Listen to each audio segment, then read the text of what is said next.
All right, welcome everybody to the Edge of Eternities Rare and Mythic set review. We're here on the day after early access. Both me and Mark have played. We know how things work. We know what we were maybe a little bit wrong or right about, and we've even played with a lot of these rares. So first thing we are going to do is just talk a little bit about our experience, talk about some things that might have shifted in our opinions from the other day when we talked about the commons and uncommons, and then we'll get to the rares and the mythics. So I'll just send it to you first, Mark, because you played much more than I did this time around. I only got in like 3 drafts. You got in, what was it, like 10 or something? Maybe not that much, but how many drafts did you get in, and what did you think you took from it?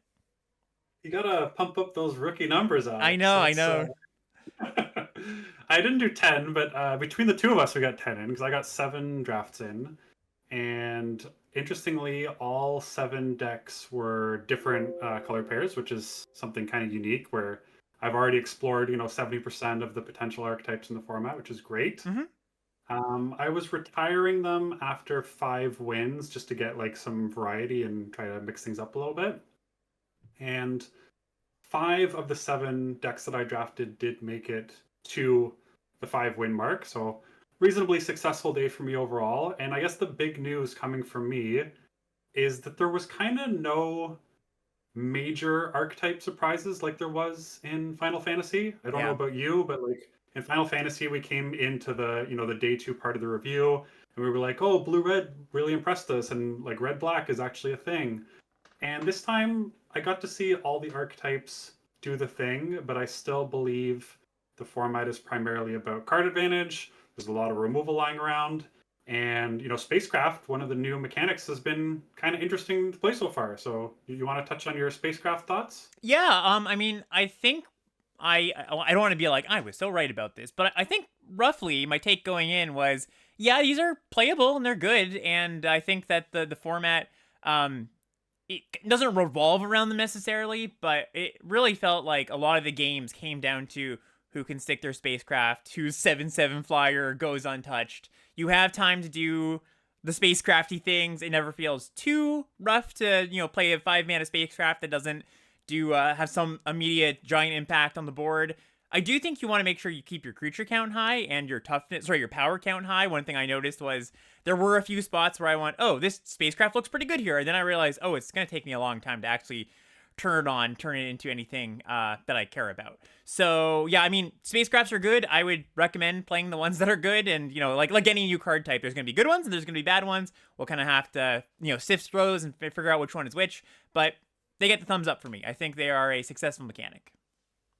Yeah, there's a lot of interesting spots, especially on like an empty board where you had a small number of creatures and you had to decide, am I gonna attack for like 4 or am I gonna pump 4 power into one of Yeah. my spacecraft? So yeah, just the whole play pattern, it felt really unique in a good way. And then I would say like the void stuff all seemed to work. The warp stuff all seemed to work. So like so far all the headline mechanics seem like they're kind of exactly doing the thing. And even though the format is maybe going to be more on the grindy card advantage side, I do think there's going to be a bit of room for everything to shine, which would be fantastic news for us who like to draft a format many, many, many times. Yeah, absolutely. I never felt, or I rarely felt like I was under a ton of pressure early, but at the same time, there still were some curve outs where I went, oh, you know what, like that's gonna kill me. I if I need to answer their crappy 2 drop, or I maybe there was a game or two where I just was like, oh, I can't do anything. Like the kind of quote unquote aggressive deck ran me over, even if it wasn't like typical red white aggro where they're like 1, 2, 3 combat trait kill you. There are starts. It's not like a mega grindy format that's all the format's about. But I think our takes early on were right on the slower side of things. And one thing I do want to call out as far as specific cards, the kill ship, the 7 mana common. We kind of had an inkling like, oh, maybe this card is pretty good. This is the 7 mana spacecraft at common that deals 10 to something when it comes in, and then you can turn into a 7/7 flyer with the not saddle cost, the station cost of 7. That card was really impressive for me, both for me and my opponents. I don't know if you have thoughts on that or. Yeah, I tried playing a few. So the only deck I had that went 0-3 was the first draft of the day, which was blue green with a couple of those. Mm-hmm. And my three opponents involved Lord Tupperware, Ethan, and then in the O2 bracket, I got absolutely ranched by LSV and made it on his YouTube video. Nice. So that was fun. But you certainly can't put like too many vehicles, especially when they're Station 7 in. Mm-hmm. But I do agree that one on the slower deck seemed really good. And then the other common one, like the whatever it's called, Sweeper, that one actually really impressed me in the more aggressive deck. So it seems like at common, the two spacecraft that they've printed, one's designed to be more on the aggro side and one's more on the control side. And all of my like white and red decks really liked playing one or even two copies of the whatever the sweeper is, the 2 mana 2/2 flyer. Yeah, no, I think that's a great way to put it. Like sweepers for the aggro decks and the 7/7s for the green decks or the decks going big. Yeah, I think that's basically my thoughts early on. I mean, I could go into some smaller things, but we won't do that today. Anything else before we just jump in today? No, I think a lot of the other stuff I want to cover will come out in the rares today. So why don't we just get into what the schedule is? We're Yep. covering all of the main set rares and mythics.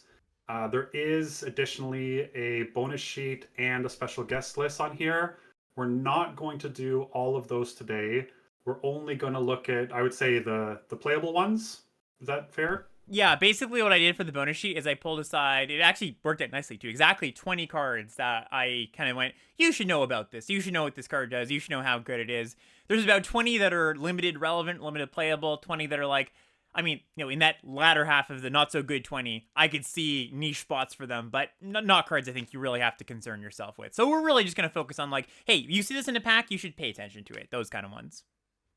Yeah. And we're also hopefully fixing, you might notice the big headphones on me Yes, today. I was just going to mention.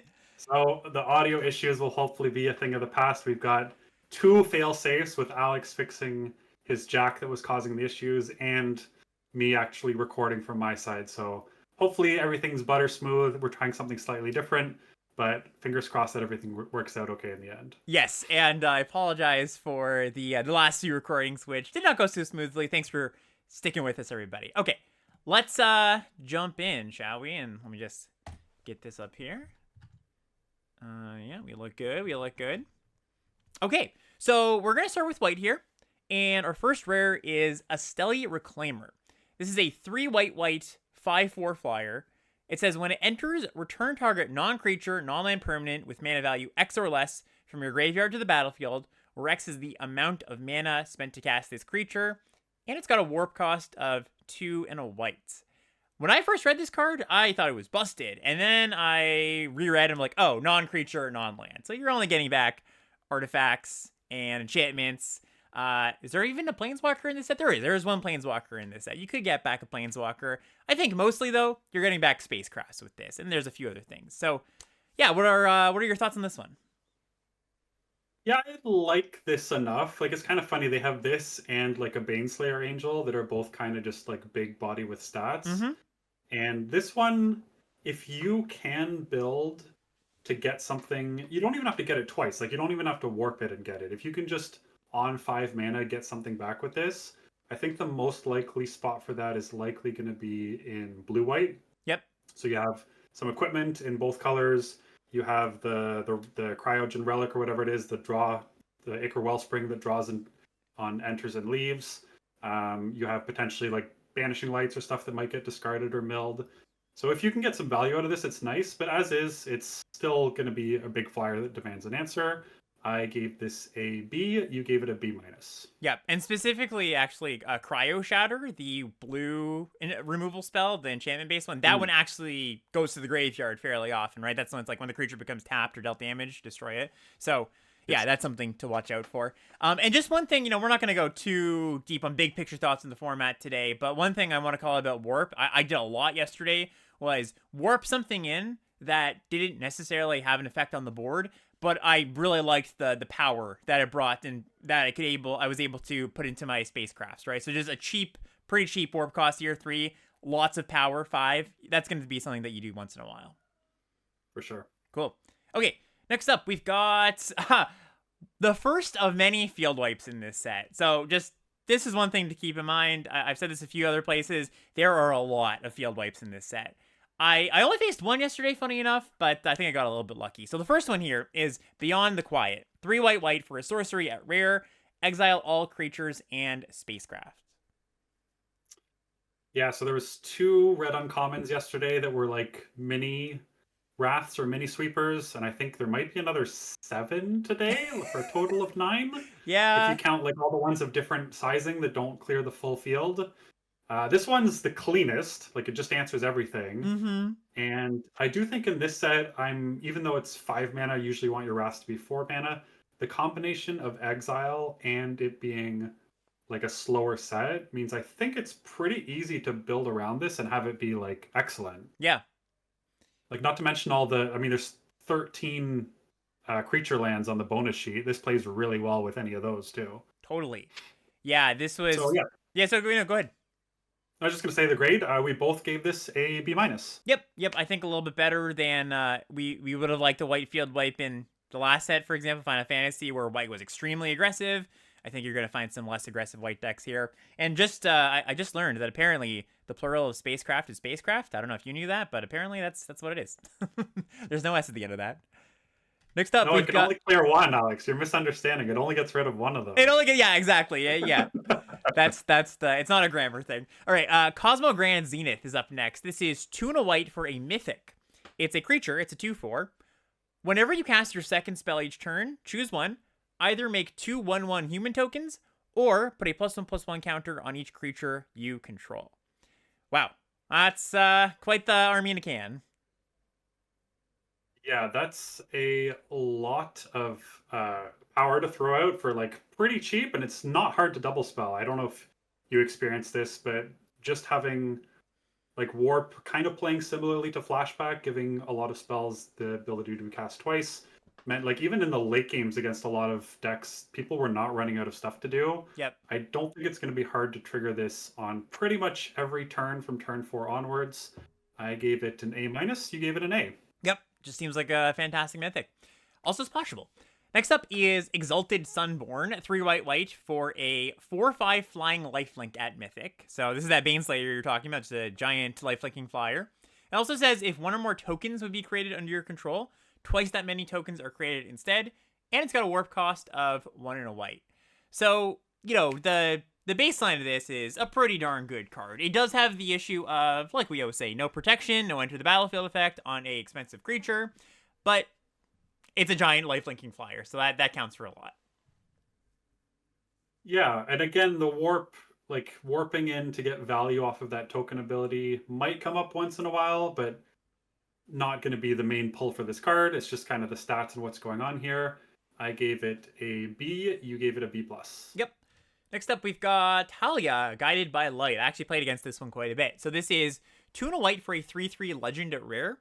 Whenever Halia or another creature or artifact you control enters, you gain 1 life. And then at the beginning of your end step, draw a card if you gain 3 or more life this turn. Warp cost of just a single white.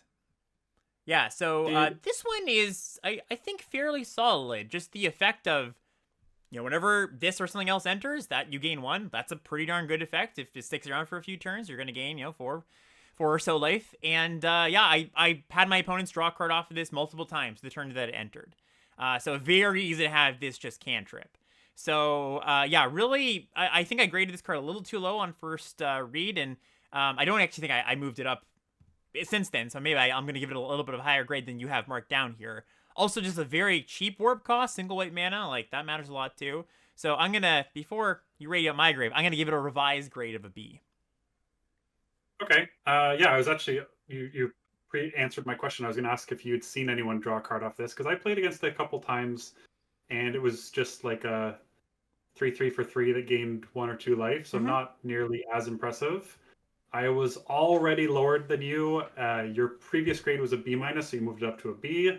I had given this a C plus that I am willing to say could easily be wrong. Yeah, and I could see myself coming down on it. Maybe I saw the good end of it, but so somewhere in that range, like pretty solid card, above average card.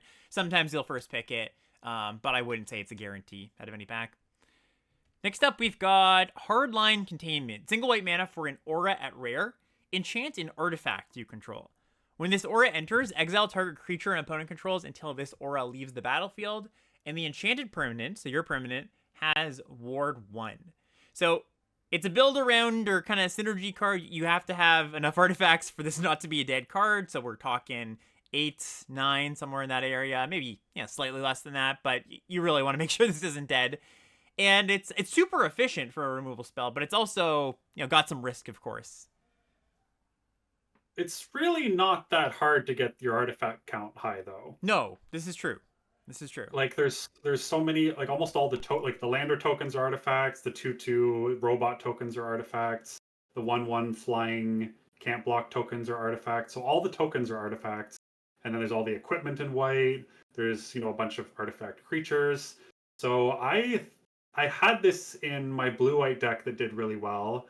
There was a spot where I could have put it on one of my artifact creatures to give it Ward 1, but I had a lander sitting around, and I just thought they were less likely to be able to interact with the lander. So I'm like, I don't need another land. I'm just going to hardlight container my lander token, and yeah, it dealt with the thing permanently. We both gave this a B-, but I think it's probably supposed to be higher than that. Yeah, I could buy it, and I think that's generally what you're looking to do with it. Put it on a lander. Like, that's just the hardest thing to interact with.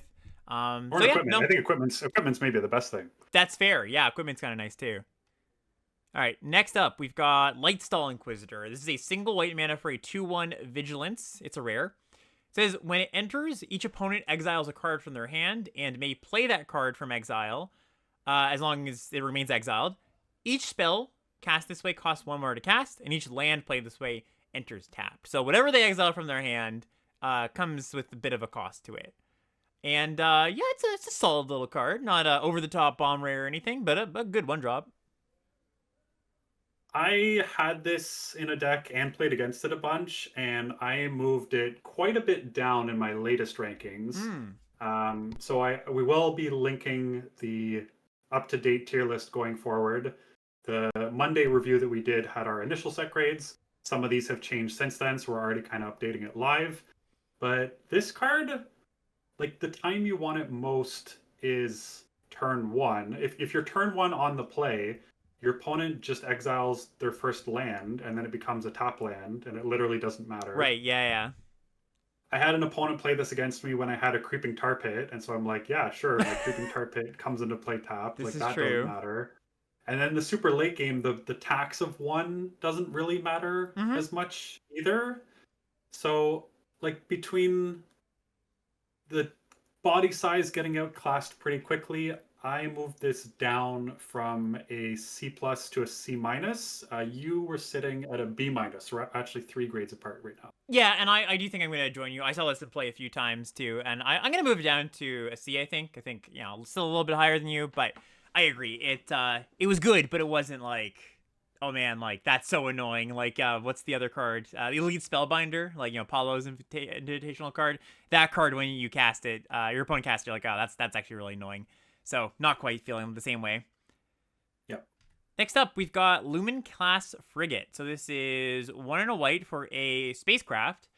It's a rare, and it's got actually 2 levels of leveling up here. So for 2 or more counters on it, other creatures you control get +1/+1. And once you get to 12 or more, it becomes a flying lifelink 3/5. So one thing that's nice about this is that once you level it up to the first mode, it helps you get to the 12 a lot easier, just pumping all the power of your cards. Yeah, these spacecraft are interesting because I think all of the ones yesterday, or on Monday when we did the commons and uncommons, had some kind of ETB, but there's a whole bunch of rares that don't. Right. So it's weird that the ones that seem like less... I guess what I'm saying, none of these seem like they were designed for constructed. Like, there's none that seem completely broken. Yep. This one seems really good, but I had someone play this against me, and I had 3 removal spells in my hand, and I just killed each creature they played, and like it never got up to that 12+. Still a really strong card. I gave it a B+. You are up in the A- range. Yeah. I mean, look, Mark, not everybody has all the removal all the time. Not all of us can be so lucky as you. There's a lot of removal in this set. It's true. Yeah, it's a good card. That's a good card. Pinnacle Starcage up next. 1 white for an artifact at rare. When it enters, exile artifacts and creatures with mana value 2 or less until this leaves. It also has the ability 6 white white. Put each creature exiled with this artifact into its owner's graveyard. Then you make a 2/2 robot token for each creature put in the graveyard this way, and sacrifice this artifact. So it's a, kill all the small things, the very small things, and eventually, if you get to 8 mana, which is doable in this set, you get to make some tokens.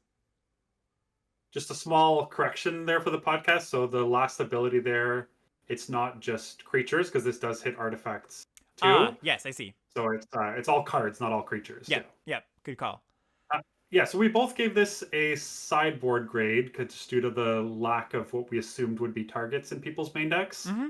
I know that Samp posted a deck that he drafted that had this in the main deck, and he said it performed reasonably well. So interested on seeing whether sweeper number 4 of the set is also going to be main deckable, but we've cautiously given it a sideboard grade right now. Yeah, I guess if you kind of want to just view this as 3 mana, kill their 2-drop, eventually get a 2/2, like, it's not the worst thing in the world. Maybe that's a fine baseline, but yeah, I'm going to keep it at the sideboard for now. Next up is the Serima. 1 white white for another spacecraft here. This is a rare. When it enters, search your library for a legendary creature, reveal it, put it into your hand. And it's a 5/5 flyer that says all other tapped legendary creatures you control have indestructible. Becomes that with 7 or more counters on it. So a bit of a, kind of finicky, weird card where you got to have a legend, ideally 2 or 3, so you don't draw this and, just like, oh, I already drew my legend, oops.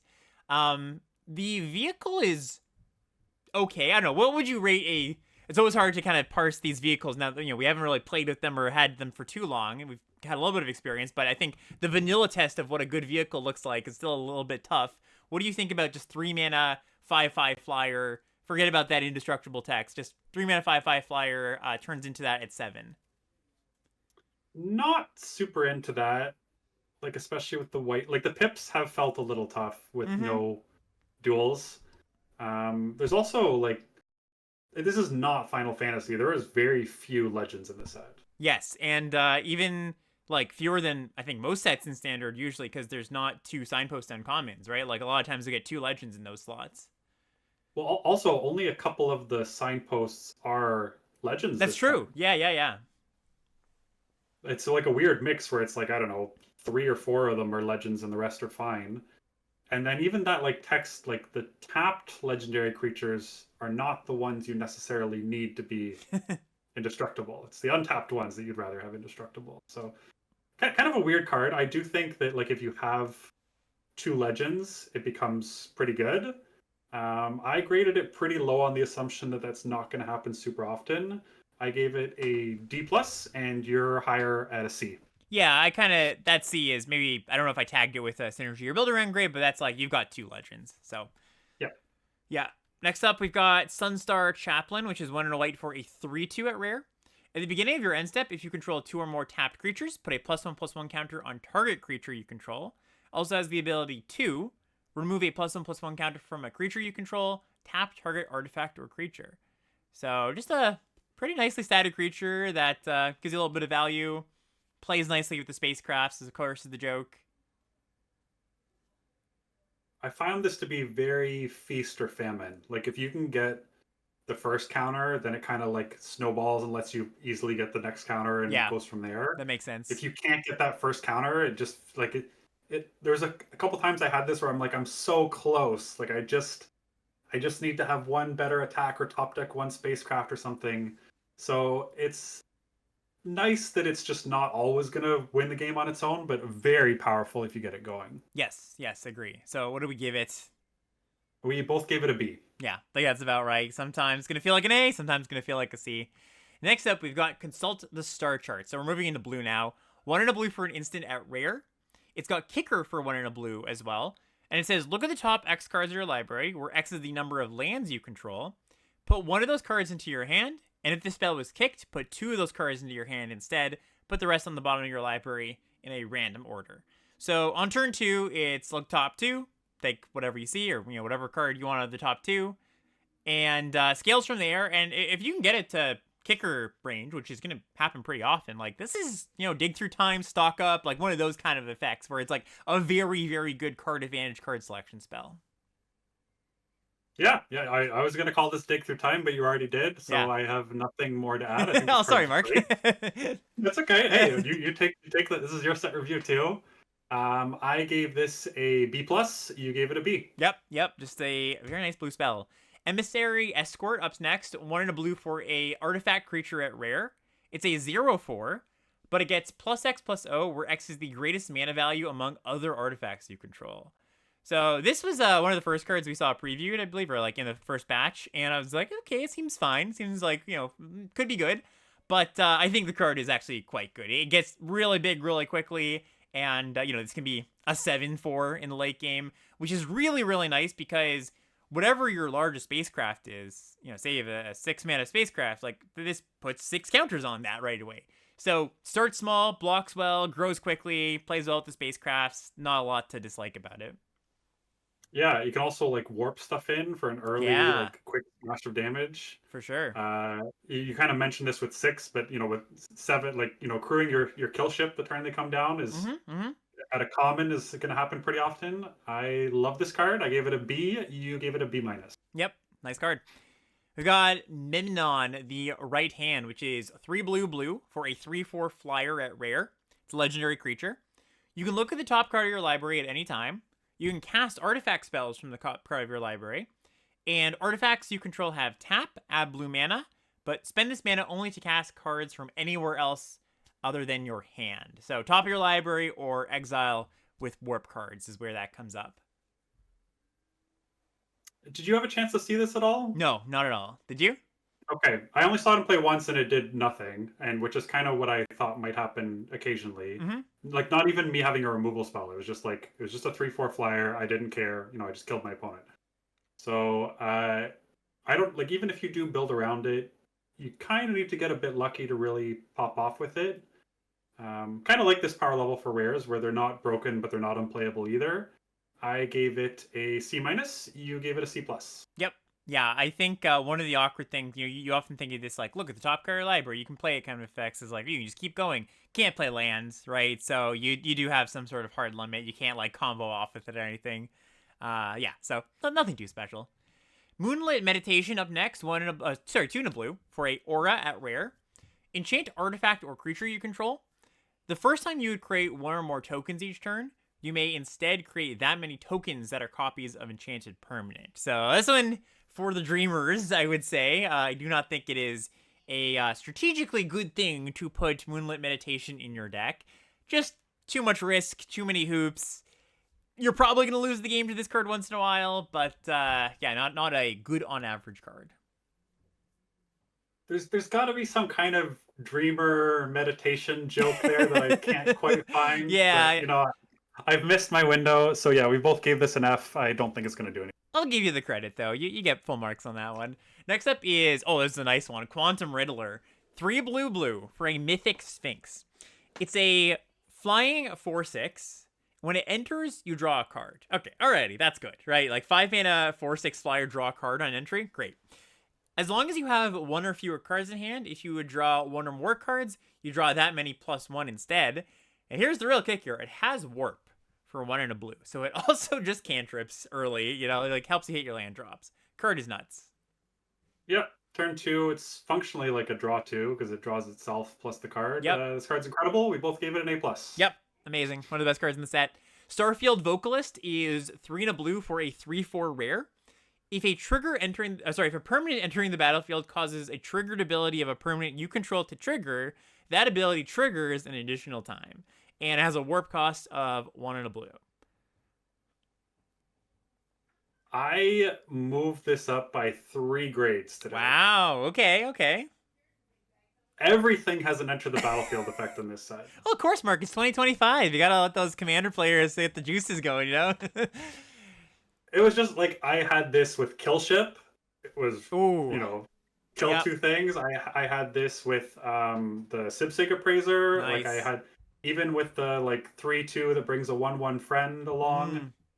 It's just so easy to get triggers galore. And when your opponents cast this, you're terrified, but they can also like I thought the warp on this would never come up, but there was a bunch of times where I was like, yeah, I'm just gonna warp it and cast my 4 drop or whatever, get my trigger, and then play it later. And this thing played out really nicely. So I moved it. I was with you on a C minus as of yesterday. I have now moved it up to a B minus. I have no reason to disagree, so I'll just defer to you, the person who's played with this card a lot more. So yeah, I'll meet you there. Next up is one I played with yesterday. This is Starwinder. This is 5 blue blue for a 7/7 at rare. Whenever a creature you control deals combat damage to a player, you may draw that many cards. May, of course, being an important word there, so you don't deck yourself. And it has Warp for 2 blue blue. So yeah, this one played pretty nicely. A lot of modes on this card. You can like on turn 4, if you've got a good attack, you play it. You can maybe draw 2 or 3 cards, maybe even more if you're lucky. On turn 7, you go like play this, crew my or station my spacecraft. It turns on. That's a 7/7 flyer in the case of like the kill ship. Draw 7 cards. Like, yeah, I was really impressed with this. It obviously suffers from the fact that it doesn't affect the board until you get to 7 mana, but it's a good card draw spell a lot of the time. And, once again, it's a cheap warp cost with a lot of power, and that helps just in general to turn on your spacecrafts. And whatever it turns on, like, is almost always drawing you cards. Too. Yep. I totally agree. I did see this in play, but I was mostly playing, so I didn't catch many of other people's streams. But I did catch you with this, and that actually made me bump it up and join your grade. Nice. So I have now joined you at a C+. Awesome. Yeah. Card's nice. Synthesizer Lab Ship is up next. This is a single blue mana for a spacecraft. It's a rare.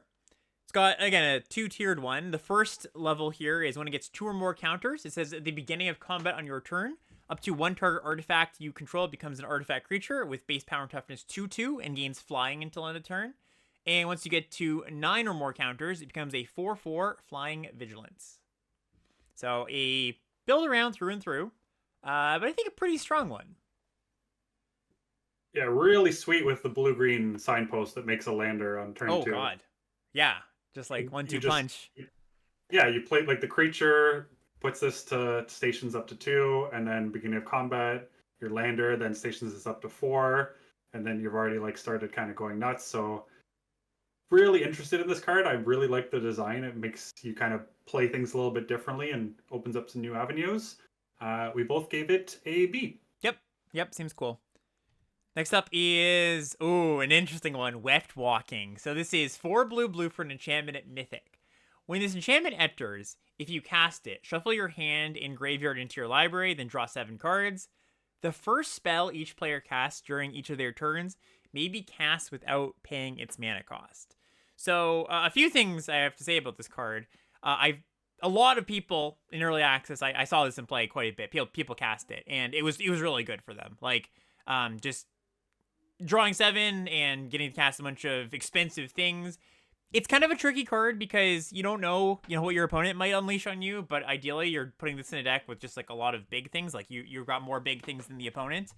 And it's the other thing I want to say is that this looks like an unplayable card that you're like, oh no, we don't play these cards. These are commander cards, whatever. I think it is better than that. I'm not totally sold on like, is it a B? Is it a C? Or, whatever exactly. I think my grade here is going to be a little bit wishy-washy. But if you read this card and you're like, oh, that's not for us, I would kind of rethink how this one plays. I don't know if you saw this in play at all. I did play against it once. I went from crushing a game to barely winning a game. So, like, I still won, but it made it a lot closer. Yeah. I actually remember when this was first previewed in your Discord, a bunch of people were kind of downplaying it and saying it was unplayable. Mm-hmm. And you chimed in and you're like, I think there's something here. And I was just like, I'm so glad to be doing these set reviews with Alex because he gets it. Like, there's definitely something here. So I actually saw this going. There was one draft when I wasn't in blue, and in pack 3, it like tabled. So like, there's definitely people aren't clocking this as a good card. Mm-hmm. But I am very interested in playing this as like your curve topper. I'm actually higher than you. I gave it a B minus. You have given this a C. Yeah, it's gonna take some time to see it a few times in play for me to really, nail it down.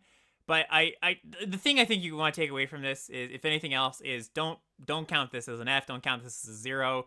this card has real applications. Like I said, I do think you want to put it in a deck where you're like, I'm going to untap and play something massive.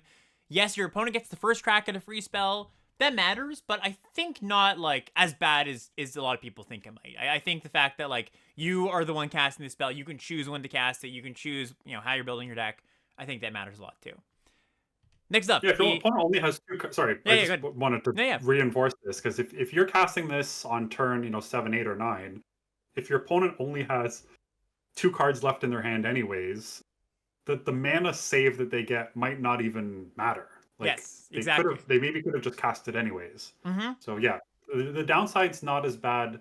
Like when my opponent cast this, I actually had the Scry X draw 3 card, and that kind of made sure the gas Nice. kept flowing. Yeah, yeah. But don't be scared of this. Yes, I agree with that. And another thing that works well with draw sevens in general is just mana production, right? Let's say if you have some mana dorks or some lander tokens, like the faster you can empty your hand, the faster you'll get to not only cast this card, but you'll have fewer cards when the opponent has more cards in their hand. So say you go down to 0 or 1 cards, you cast this card, the opponent still got 4 cards in hand. Well, that's better for you, right? That you kind of broken the symmetry on that. You're up more cards than they are. All right, next up, going to black, we've got Alfriel? Alpharel. Yeah, let's go with that. Stone Chosen. 3 black for a 3/3 legendary creature at Mythic.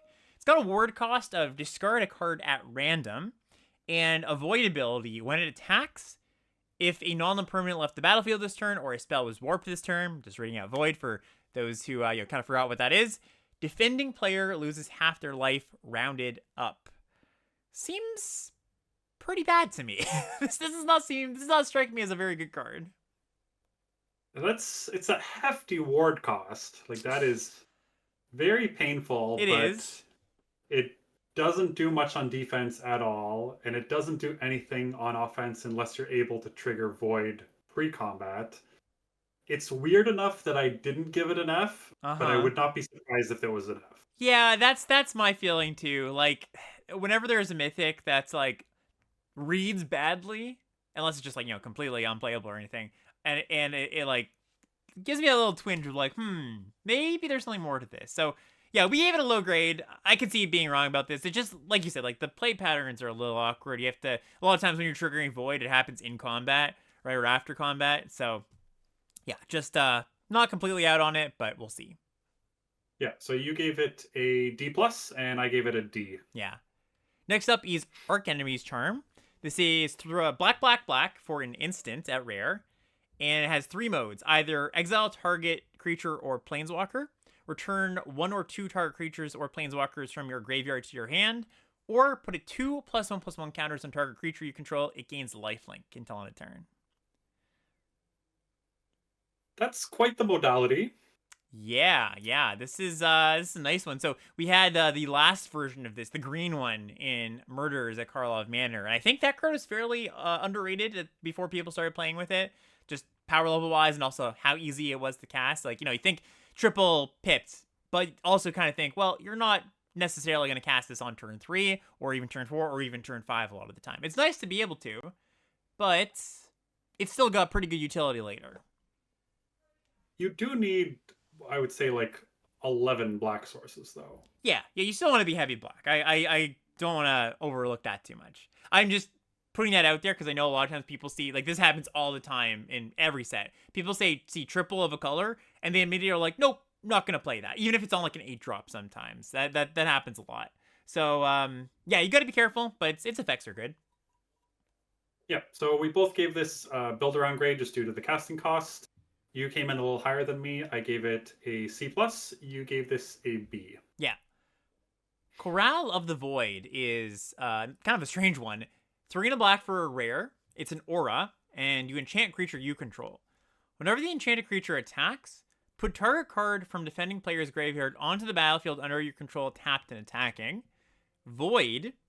At the beginning of your end step, sacrifice this aura unless a non-land permanent left the battlefield this turn, or a spell was warped this turn. Did you see this one in play? I'd be really curious if you did. I did. Oh. It's so weird. This card is so weird. It is, like, yeah. I saw it, and my opinion on it has not settled anything. Great. like at its well, okay. The average case for this is you just get back like it's a zombify for your opponent's graveyard and it comes into play attacking, Uh-huh. right? Like you don't need to get a second attack step with this for it to be good because typically you'll be taking the first thing in the first one and then like everything will be fine. The real risk is that it's just sorcery speed enchanting something of yours so you have that like blowout potential. So I think this card is decent. Yeah, I think it probably is too. Kind of just like that black mythic. It like reads weird enough and is a card that we don't have many analogs to. That's like there's probably something here. Yeah, it's hard to grade because you need to be not only willing to put it on a creature, which means your opponent's hopefully tapped out. You need to have well, you usually need to have an attack with one of your creatures because unless you're getting back something really good, you're not going to want to like throw your creature away to be eaten. Mm-hmm. And then you also need whatever you bring back to kind of have an attack, unless it's got a really good ETB and you don't mind it just going back to the graveyard again. So there's a lot of like ifs there, but those circumstances, like again, there's a lot of ETBs, there's a lot of good things to bring back from opponents' graveyards. I'm a slight believer in this. I've given it an perhaps optimistic C minus. You've given it a D, and I wouldn't be surprised if it was somewhere in the middle of that as well. Yeah, I guess one thing that's good to note is there is quite a bit of flying in this set, and so putting it on a flyer kind of skirts around the issue of being like, oh, I put it on my 3/3 and then it just dies. So yeah, keep an eye out for it. Not a zero, but we'll see. Next up, another card that definitely is not a zero, Elegy Acolyte. This is 2 black black for a 4/4 lifelink at rare. Whenever one or more creatures you control deals combat damage to a player, you draw a card and lose a life. Void, at the beginning of your end step, if a non-permanent left or you warped, you make a 2/2 colorless robot artifact token. That's a lot. That's a lot. I saw you raving about this one in the Discord, so tell us about Elegy Acolyte. I bumped this up from an A to an A plus. You Wow. are still at an A, like Okay. which I totally understand. This card was just I had it in 2 of my decks, and the game ended like immediately. Like it was just not even. You don't need to. If you trigger one of those 2 things, either the void or the connecting with a creature, you're perfectly happy on the first turn, and then you untap and you're like threatening doing all of it again. This thing snowballs like crazy. It's massive. There's spots where like I had a 2/2 in play, and my opponent had a 2/2, and I just play this and attack. And I'm like, sure, you want to block? I get Yeah. another 2/2. You don't want to block? I'll draw a card and lose a life. Like it Mm-hmm. Mm-hmm. does not matter. All good news for this. This card's incredible. Yeah. Yeah. Chat points out one thing good to note. It's not Gix's text block here. It is one or more creatures deals combat damage, so it's not like every one of your creatures draws. You can't draw multiple cards per turn for this. It's just if you've dealt damage. But yeah, great card. Not much more to say. Next up is Entropic Battle Cruiser. 3 and a black for a spacecraft at rare. Another one with 2 tiers. The first tier is just 1. You just have to get 1 counter on it. Whenever an opponent discards a card, they lose 3 life. And then at 8 counters or more, it becomes a 3/10 flying death touch that whenever this spacecraft attacks, each opponent discards a card. Each opponent who can't loses 3 life. So pretty much, yeah, it doesn't do very much early on. I guess if you've got like Virus Beetle or like there's a few other cards that make your opponent discard cards, but mostly we're looking at the 8 counters part of this, and it's fine. Like it becomes a essentially 6/10 if you want to look at it like that. That makes the opponent discards cards. Like they either discard a card and lose 3 life from the first thing, or they can't and they lose 3 life from the second thing. So that's where the 6 power comes in. Yeah, what do you think about this one? I really don't like it. Oh, I really think don't like like it. Yeah. I really when people I actually moved this down from a D plus to a D this morning because when people saw spacecraft and there was all those criticisms that we were talking about on Monday, Mm-hmm. I think all of those apply to exactly a card like this, Mm. where in Modern Magic you cannot spend 4 mana to not impact the board, throw a bunch of power into it over and over again, and end up with something that again, like it's not like a huge swing when you suddenly unlock it. It's like it's good and it's pretty big, but it's not really catching you up on the board. It's not like it just dies to a single removal spell. I think this card's pretty bad. So I'm at D for this, and you are at a D plus. Yeah, it's funny. I was like, oh, your thing is really bad. I gave it the same grade. I had the option of putting this card in my deck yesterday, and I didn't. So, that tells you a lot.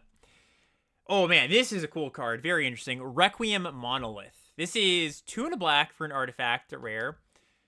Hold on. It's a weird text box. It has a tap ability. Until end of turn, target creature gains. Whenever this creature is dealt damage, you draw that many cards and lose that much life. That creature's controller may have this artifact deal 1 damage to it, activate only as a sorcery. So basically, you tap this, you target one of your creatures, generally, but you can target your opponent's stuff. Target one of your creatures, it gets dealt the damage, you draw a card, and then in combat, if it gets dealt damage, you'll draw more cards and lose more life. But you also have situations where you do target the opponent's creature. And the thing that is different about this when you target an opponent's creature, of course, is they can just say, I don't want to deal a damage to my creature. You don't necessarily draw a card if you target your opponents like you would if you target your stuff, but still ends up in that situation where if that thing was dealt damage, you still draw cards and lose life. Did you see this one? Actually, I know you saw this one on the battlefield, Mark. Oh, the daggers. Okay. Yeah, this is on the internet for everyone to see, is what you're referring to. So this is, I already thought this card was going to be pretty good, and LSV absolutely ruined my day with this card in a green-black deck that wasn't even really, doing anything special with it. Like, he had the 2/3 signpost that mills 3 and, can return something. And so he would just target this and draw a card, and I was playing blue-green and wasn't pressuring him. And then he would attack with his 2/3 into my board of 3/3s, and I'm like, well, if I block, his creature dies, but he draws 3 more cards. Yeah. So I can't block. So I took 2, and then I took another 2, and then I took another 3 or whatever, and I kept taking chunks of damage. And meanwhile, he's drawing 2 cards every turn. And then eventually got to the point where I'm getting pretty low, and I have a Pinnacle Killship in play, a 7/7, and I'm like, well, one of the only ways I win this is by blocking, letting him draw 7 cards and lose 7 life, and hoping he doesn't have an answer to my Killship and swinging in for 7. So I let him draw a ridiculous number of cards. I'm sure he had a very good time with it. I haven't watched it back to see if I maybe misplayed that, but it was an absolute nightmare. So I bumped this up. I am now sitting at a B for Requiem Monolith, knowing full well that it's going to perform worse against aggro decks, but still. And you have it down at a C, so we're actually 3 grades apart. Oh, I thought I bumped it up today. I'm with you. I would have given it the same grade. Yeah, that's a card I meant to move up, and maybe it just didn't save or something. So yeah, I'm Okay. right with you with the B. Yeah, Cool. Card is weird, but card is good. Next up, we've got Sothera, the Super Void. 2 black. Just one little thing. Black gets a lot of weird rares in this set. Somebody has to be like, that's a weird rare. This is a little bit funky too. So this is 2 black for a legendary enchantment at Mythic. Whenever a creature you control dies, each opponent chooses a creature they control and exiles it. At the beginning of your end step, if a player controls no creatures, sacrifice this card, then put a creature card exiled with it onto the battlefield under your control with an additional two additional +1/+1 counters on it. So this is, for those who have played the card, Grave Pact, is that the card? Yeah, am I right? Yeah. It's Grave Pact, but it's easier to cast, and you get something at the end of the day when there are no creatures on somebody's battlefield. So we've had Grave Pact actually quite a bit on bonus sheets, or maybe not quite a bit, but once or twice in previous sets. And it didn't perform very well, if I remember correctly, as far as 17 land stats go. Part of that is that Grave Pact is 1 black, hard to cast, but it's also a kind of card that can just do nothing in a lot of spots. Your opponent has flyers, and they're not blocking on the ground, or just, it's just a little bit finicky. I think it gets bumped up in this set with the sacrifice theme. You can just go at will, sacrifice some stuff sometimes. And of course, it gets something at the end of the day. You get a creature. That matters too. But I do wonder how much better it is than the OG. Yeah, I mean, often when we're doing the rare part of the set review, it's the fastest part because it's all A's and F's. But I really like this weird, finicky, black rare, somewhere in the C to B range type of design. I love this kind of stuff. Yeah. Also, like I was going to mention this on the last card, but didn't. With the Requiem monolith, it also plays really nicely with your own kill ships because they deal 10 damage to Yes. something. So you can then basically deal 10 to their face and force them to draw 10. But anyways, Yeah. back to this card. I saw a lot of people misplay against this card because if you trade your creatures in combat with this, they do not get exiled. Oh, this is new to me. So wait, hold on. Yeah. So that trigger is only when one of your things dies, they exile something. Uh-huh. But if you attack your board into their board and they trade off all of their creatures in combat, then your triggers go on the stack to make them exile stuff, but there's nothing left to Oh, I exile. see what you're saying. Yeah, yeah, okay. And then at the end of turn, this thing goes away because there's one player has no creatures left, Yeah, and you yeah. don't actually get something back. Oh, okay. Yeah, yeah. I didn't think about that scenario. But basically, combat works as long as there's like something not getting involved in combat, right? As long as there's like one other creature on the battlefield. Yes, Okay, yes. okay, okay. It's just important to note because I saw multiple times. One of them was in Florida One stream, where he had the opportunity to like trade off his board and like ate one of his opponent's creatures with one of his bigger creatures.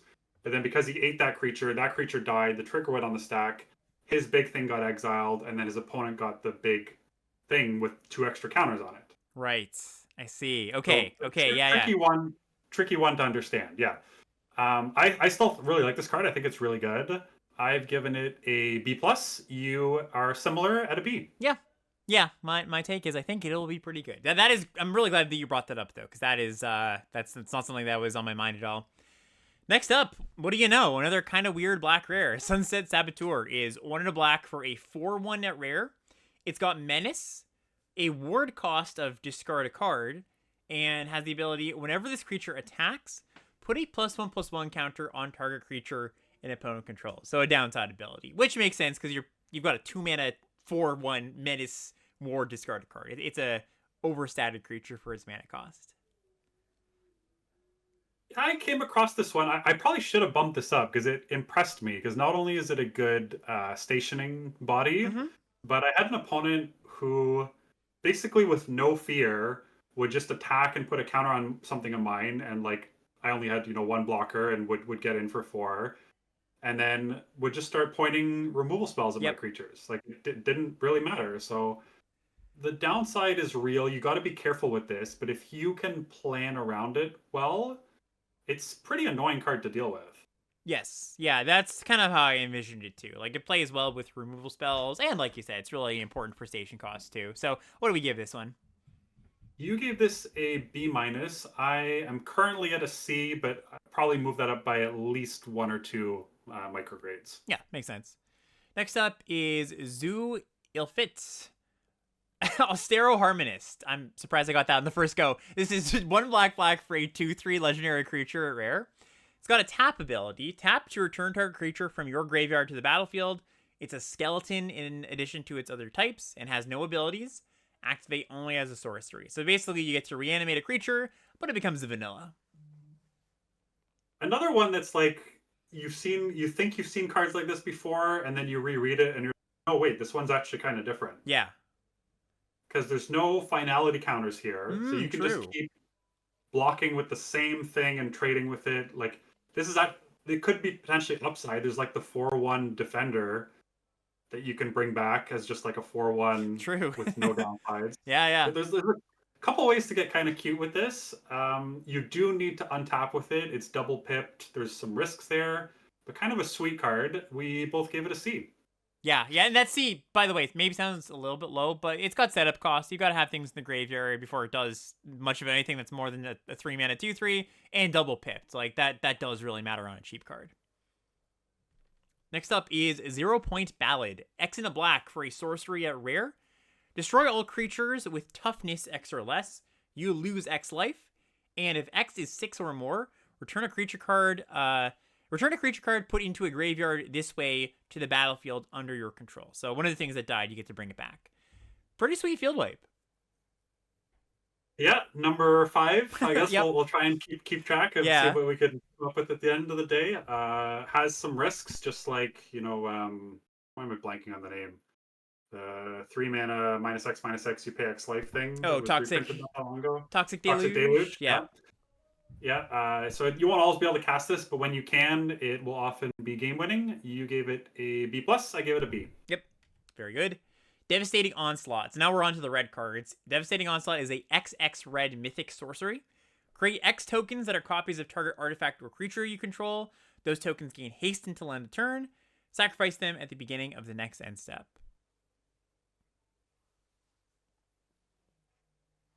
So I just will take a minute to appreciate. Not a ton of A's and A pluses, Uh huh. tons of weird cards. I'm all for this. Like I Yeah. love this. Yeah, it's good. This is great. These cards are so weird. I think this one's more on the bad side than on the good side. Me too. You've given this a D plus. I've given it a D. Yeah, it's just so at 3 mana, you're making a token that goes away. That's not very good. At 5 mana, you're making 2, which could do some things. Like, once you start to get up there in mana, it's nice. Maybe you just view this as like a ramp payoff, right? Like, you could just see this like a red-green deck. You cast it for 7, maybe even 9. I actually don't think 9 is impossible in the set. So, it might have some applications there, but I think not a generically good card. Yeah. Next up, we've got the list continues of weird rares. Memorial Vault. This is 3 in a red for an artifact or rare. It's got a tap ability. Tap, sacrifice another artifact, exile the top X cards of your library. Put where X is 1 plus the mana value of the sacrificed artifact. You may play those cards this turn, so any number of them. Oof. Okay. So even if you act like It's a so sweet. yeah, no, I it's just sweet. love It's cool. I love these sweet cards. Like just seeing them all together now, it's making me smile. I'm really excited for some of these build arounds. Yeah, Mark's just beaming here. So you sack a lander, Yeah. you still get a card. Mm-hmm. X plus 1. That's cool. Sack your nutrition block or whatever, Yeah, nutrient block, draw a or card, the draw 2. blue, yeah, the blue Ichor Wellspring. Like there's Mm. some good targets for this. So we're thinking like blue, red, or black, red, basically. Yeah, it does definitely need a build around grade where you need not only a raw number of artifacts, but enough of those that you're actually willing to sacrifice. But I think this set's slow enough that this thing has a chance. Mm-hmm. So I've gone as high as maybe optimistic C minus. You are a little bit more level headed at a D plus. Yeah, it is a cool card though. I admit, my low grade is not on a power level thing. It's on just a lot of things have to go right. Your deck, it's not gonna make its way into very many decks. Nova Hellkite up next. 3 red for a 4/5 flying haste dragon. This is a rare. When it enters, it deals 1 damage to target creature and opponent controls, and it's got a warp cost of 2 in a red, which is pretty cool because it has haste, right? So that's natural. It has natural synergy with itself. You can just dome the opponent for 4 and maybe even kill a creature on turn 3. I did exactly that, and as soon as I played my 5th land without even my casting it, my opponent scooped. Beautiful. They were already so far behind. They're like, yeah, if you ever hit your 5th land, this game's over. This card is ridiculous. This is the opposite of Uh, those cool, weird, funky rares. This one's just good. this one's just good. I gave this an A minus. You gave it an A. Yep, seems nice. Pain for All is 2 in a red for an aura add rare. Enchant creature you control. When this aura enters, enchanted creature deals damage equal to its power to any other target. And whenever the enchanted creature is dealt damage, it deals that much damage to any opponent. So, it's kind of, we've seen these kind of cards before, just like, target, it's kind of like a fight or a bite in a lot of ways. But can deal damage to the face. Like, that's pretty big. And yeah, that last line attacks, whenever it's dealt damage, like, just means it's harder to block. I think this card's pretty solid. Yeah, like I like this a lot in red green, which is actually where I had it. If you've just got like a random 5/5, this can close a lot of games. Like 5 to face, and then if they want to trade with it, it's another minimum 5 to face for 3 damage. It's a lot of damage. Yeah, and I'm a lot of these cards. I keep thinking of them in the context of Pinnacle Killship because I played a lot of that card yesterday, but. Very easy to kill. But I mean, it doesn't have to be kill ship. Just any big spacecraft. Or just like, all right, deal you 7, hit you for 7. That's 14. So, yeah, what do we give the grade for this one? It also works with like Death Touch and Lifelink. Oh You know, yeah, for all the sure. fancy things before. Yeah, so I gave this a B minus. You gave it a C plus. Yep, yeah, I think actually you're probably more right on that one. I also played with this next one, really awesome card, Possibility Technician. I had like a mono red Kavu deck, which was kind of cool. So this is 2 in a red for a 3/3 rare. It's a Kavu. When this creature or another Kavu you control enters, exile the top card of your library. For as long as that card remains exiled, you can play that card if you control a Kavu, and the warp cost is 1 in red. So on its own, no other Kavus in the deck.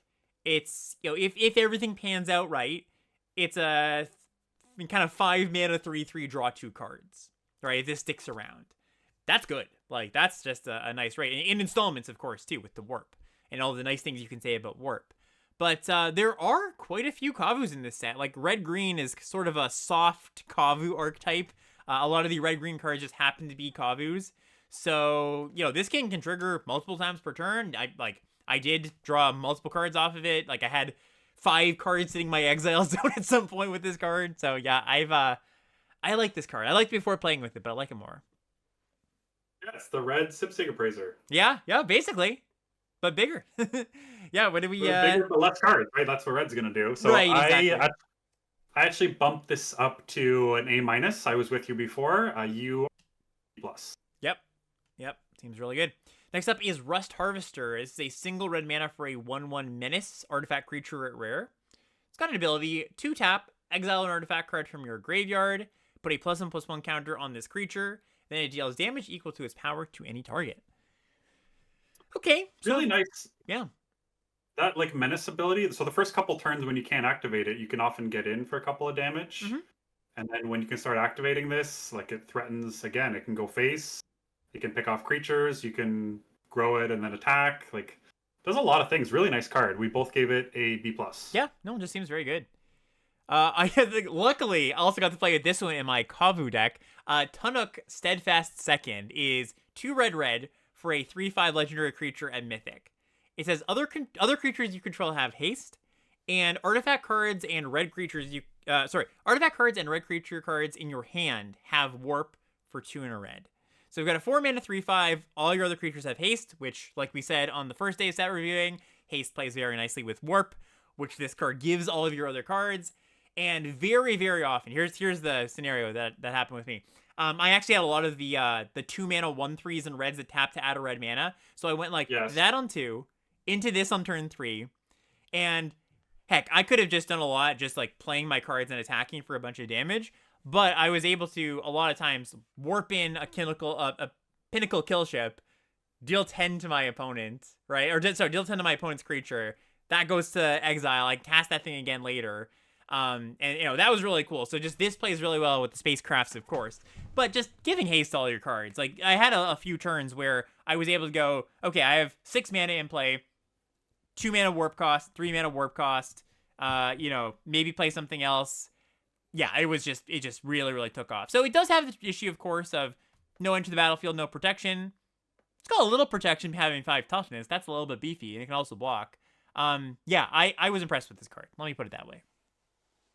I was too. I had it also in a deck that had 4 of the 1/3 as the top for mana, and it was even nice to draw those after this because they were functionally 1 mana. 1 mana, yeah. Cast them and tap them right away. Really sweet card. Like, it does have technically no ETB, no protection, but it's about as good as you're gonna get without that. Mm-hmm. I'm probably too low at a C. You gave it a C plus. I could see this being somewhere in the B minus range. Yeah, I think I would even bump it up to like B minus myself after playing with it. Yeah.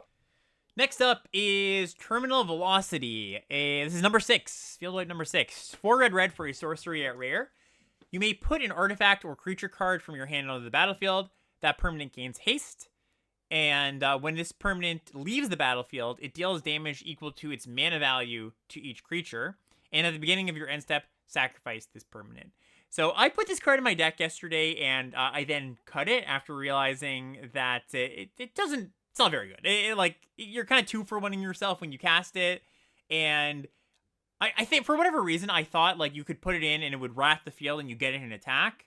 And then when I realized it didn't do that, I was like, oh no, this card is much, much worse than that. So I don't know. Do we want to I think you gave it an F, if I remember correctly on the spreadsheet. I I did, yeah.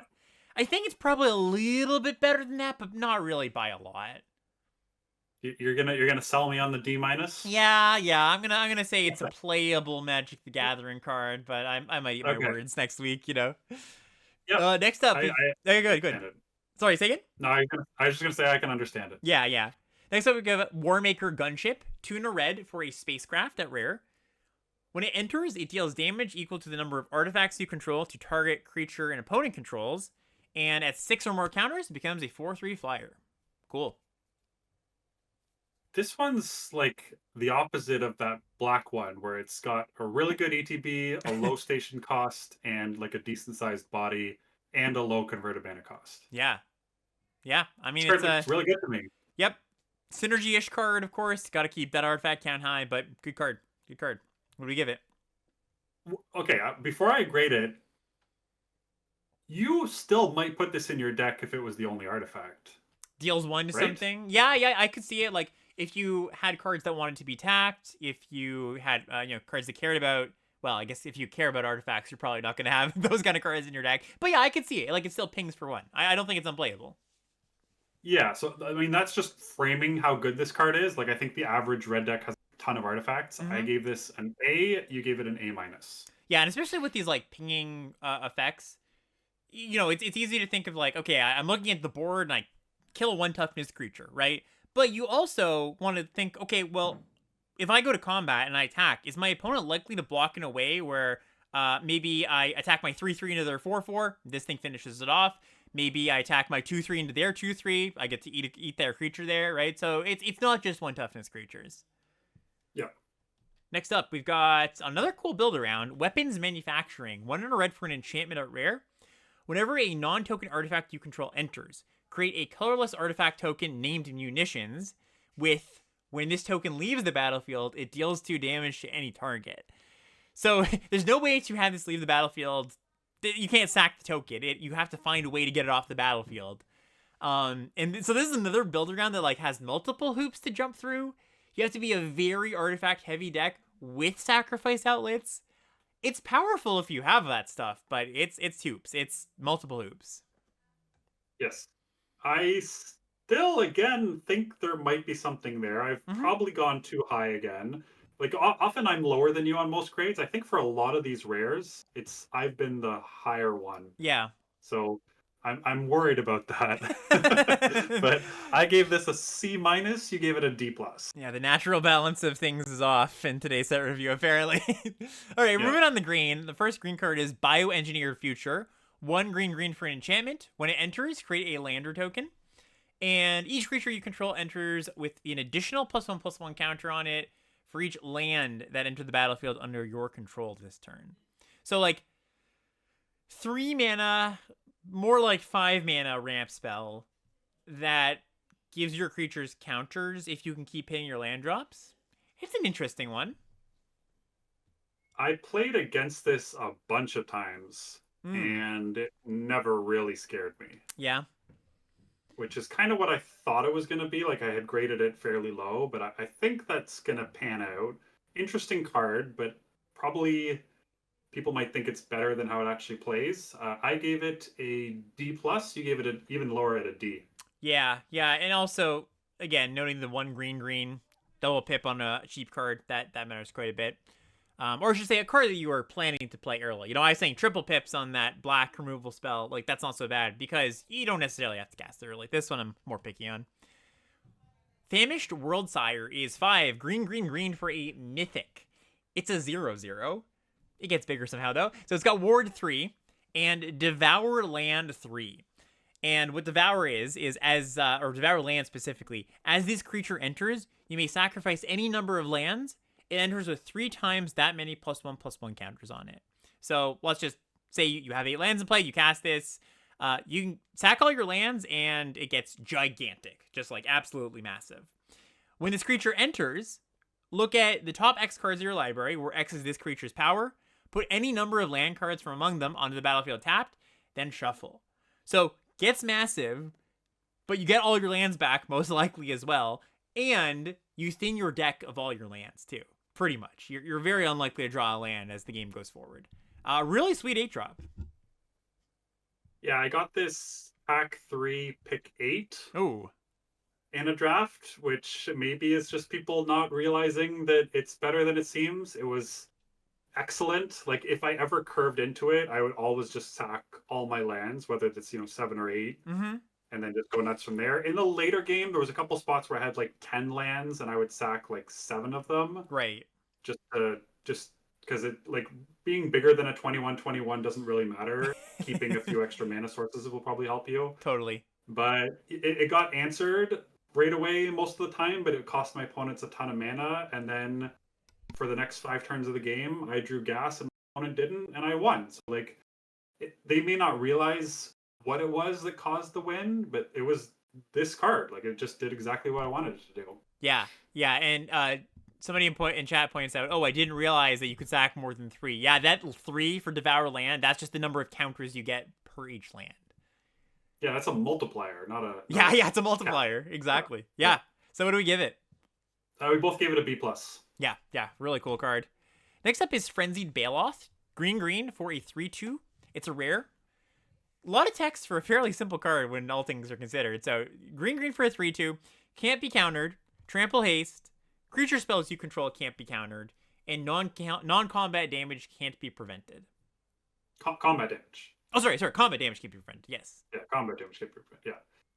So I haven't really thought about what this affects. Like obviously the counter spells is relevant, but the combat damage prevention, I can't think of much. But solid card, like good rate. Yeah. I had this in red-green deck. It played out pretty well. We both gave it a C+. Yep, this is a nice little 2-drop. Ice Tail Explorer, 2 green for a 2/4 at rare. You can play an additional land on each of your turns. You can play lands from your graveyard, and landfall, you mill a card. Really nice little package for this. So yeah, you play it, and maybe you play an initial land on the same turn. You can even like play a land, have no more lands in hand, mill a land, play that land. It's an engine that fuels itself. Yeah, pretty cool. And just keep this card in your hand. There is a card on the bonus sheet that plays very, very well with it that we'll get to eventually. Yeah, I did bump this down despite not seeing it on either side of the battlefield, just because you're almost like it's pretty hard to get value from that ability, right? Like on turn 4, you maybe play an extra land, but you're less than 50% likely to mill a land. And so I'm not too sure about this one. Like it's also slightly understated. It's got the no ET, no protection kind of. And it's got less power, which felt like something that hurt in the spacecraft base set. Yeah, totally. I went down from a C+ to a C. You're a little higher at a B-. Yeah, and I agree. I think that it's a little bit hard to get value off of it. Like, and all of like basically co-sign all the things you said. But I don't know. Still seems pretty good. Like especially there's going to be a lot of games where it does help you get to your 7, 8 mana, and you're going to care about that. So. Yeah, I don't know. I'll keep my grade for now. I could come down on it a little bit. Next up, we've got Loading Zone. 3 and a green for an enchantment at rare. If one or more counters would be put in a creature, spacecraft, or planet you control. Still haven't gotten to those planets yet. Twice that many counters are put on it instead, and it's got Warp for a single green mana. Quick F, I think. Quick F, yeah. If you're thinking, hey, I can bump up my spacecraft, just play a creature instead. Yeah, I promise you, it'll be just as good. Absolutely. Next up is Might Form Harmonizer. 2 green for a 4/4 at rare. Landfall, double the power of target creature you control until end of turn, and it's got Warp for 2 and a green. Did you see this at all? I did. My opponent warped it in, and then never did anything else with it.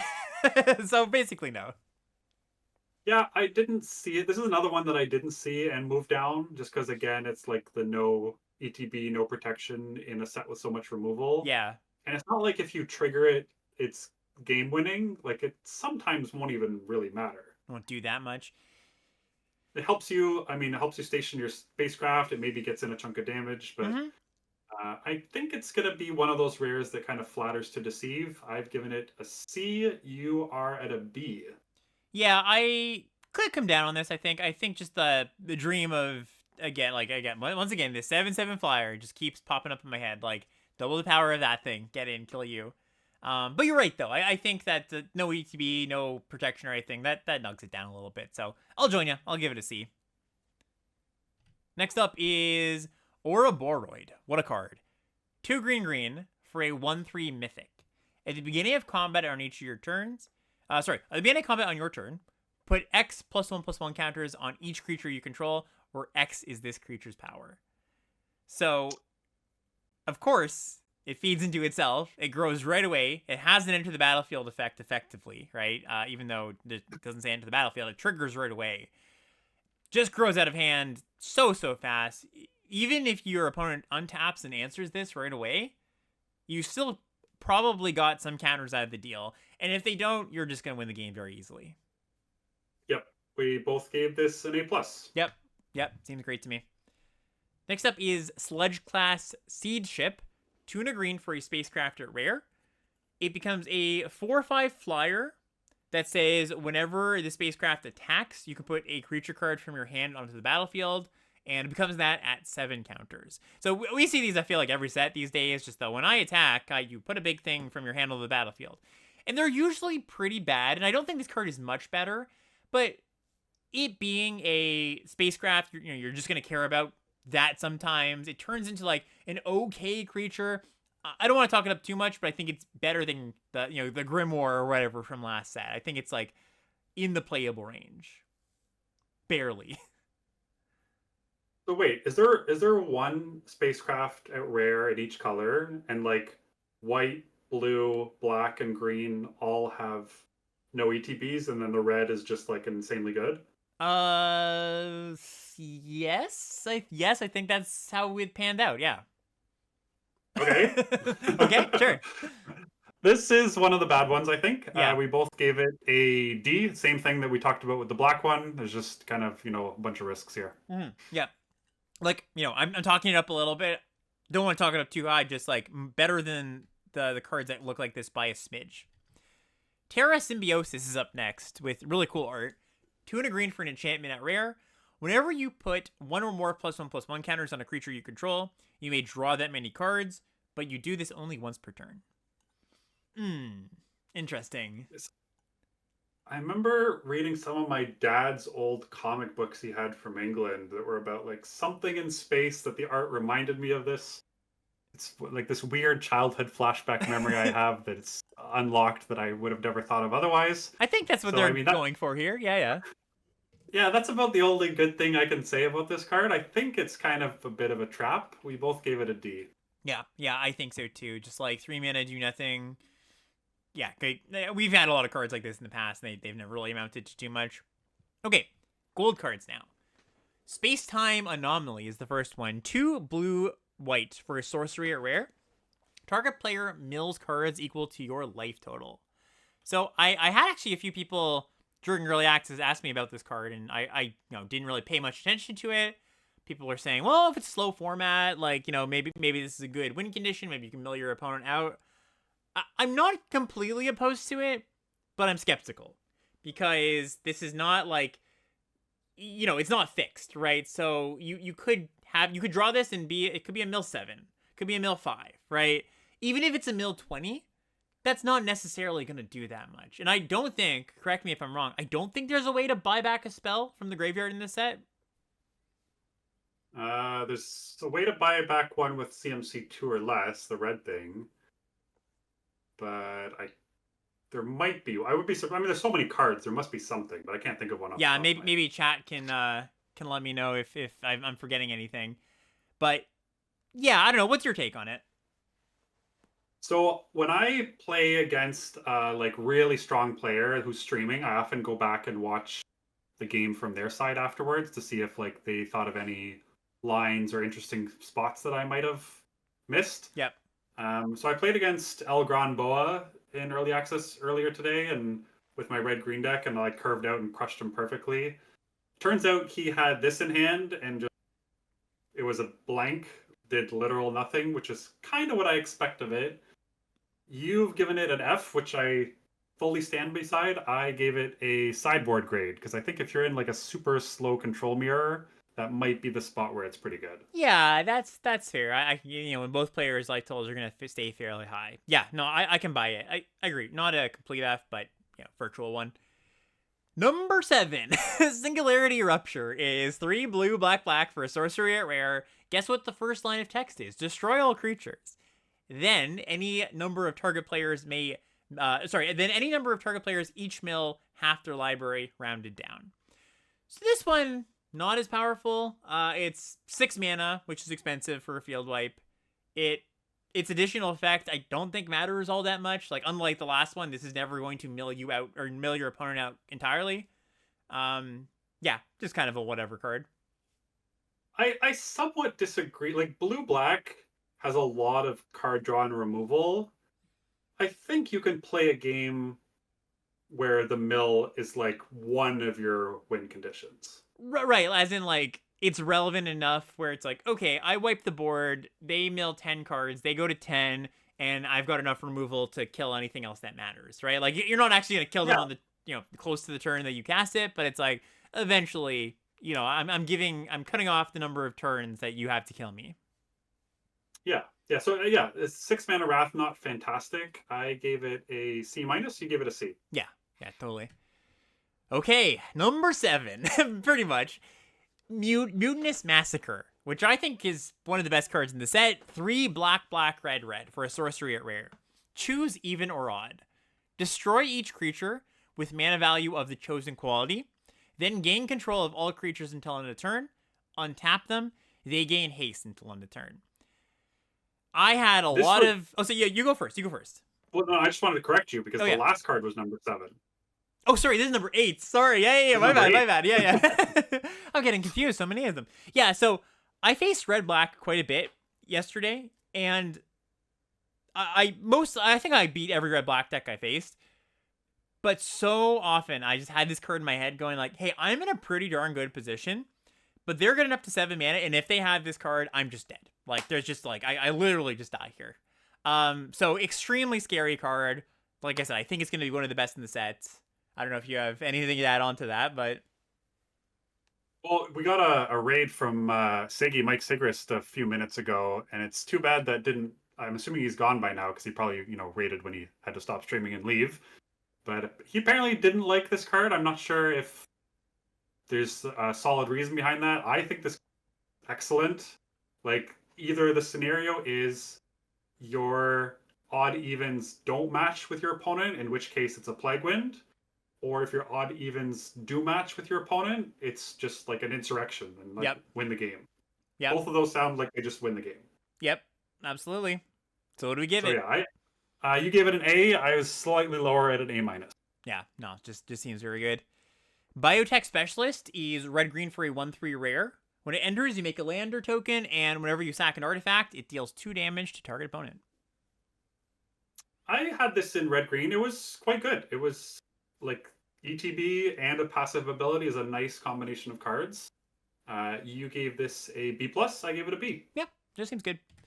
Next up is Diadrine Synthesis Amalgam. X green-white for a 0/1 Trampler. It's a legendary creature, a legendary artifact creature, a rare.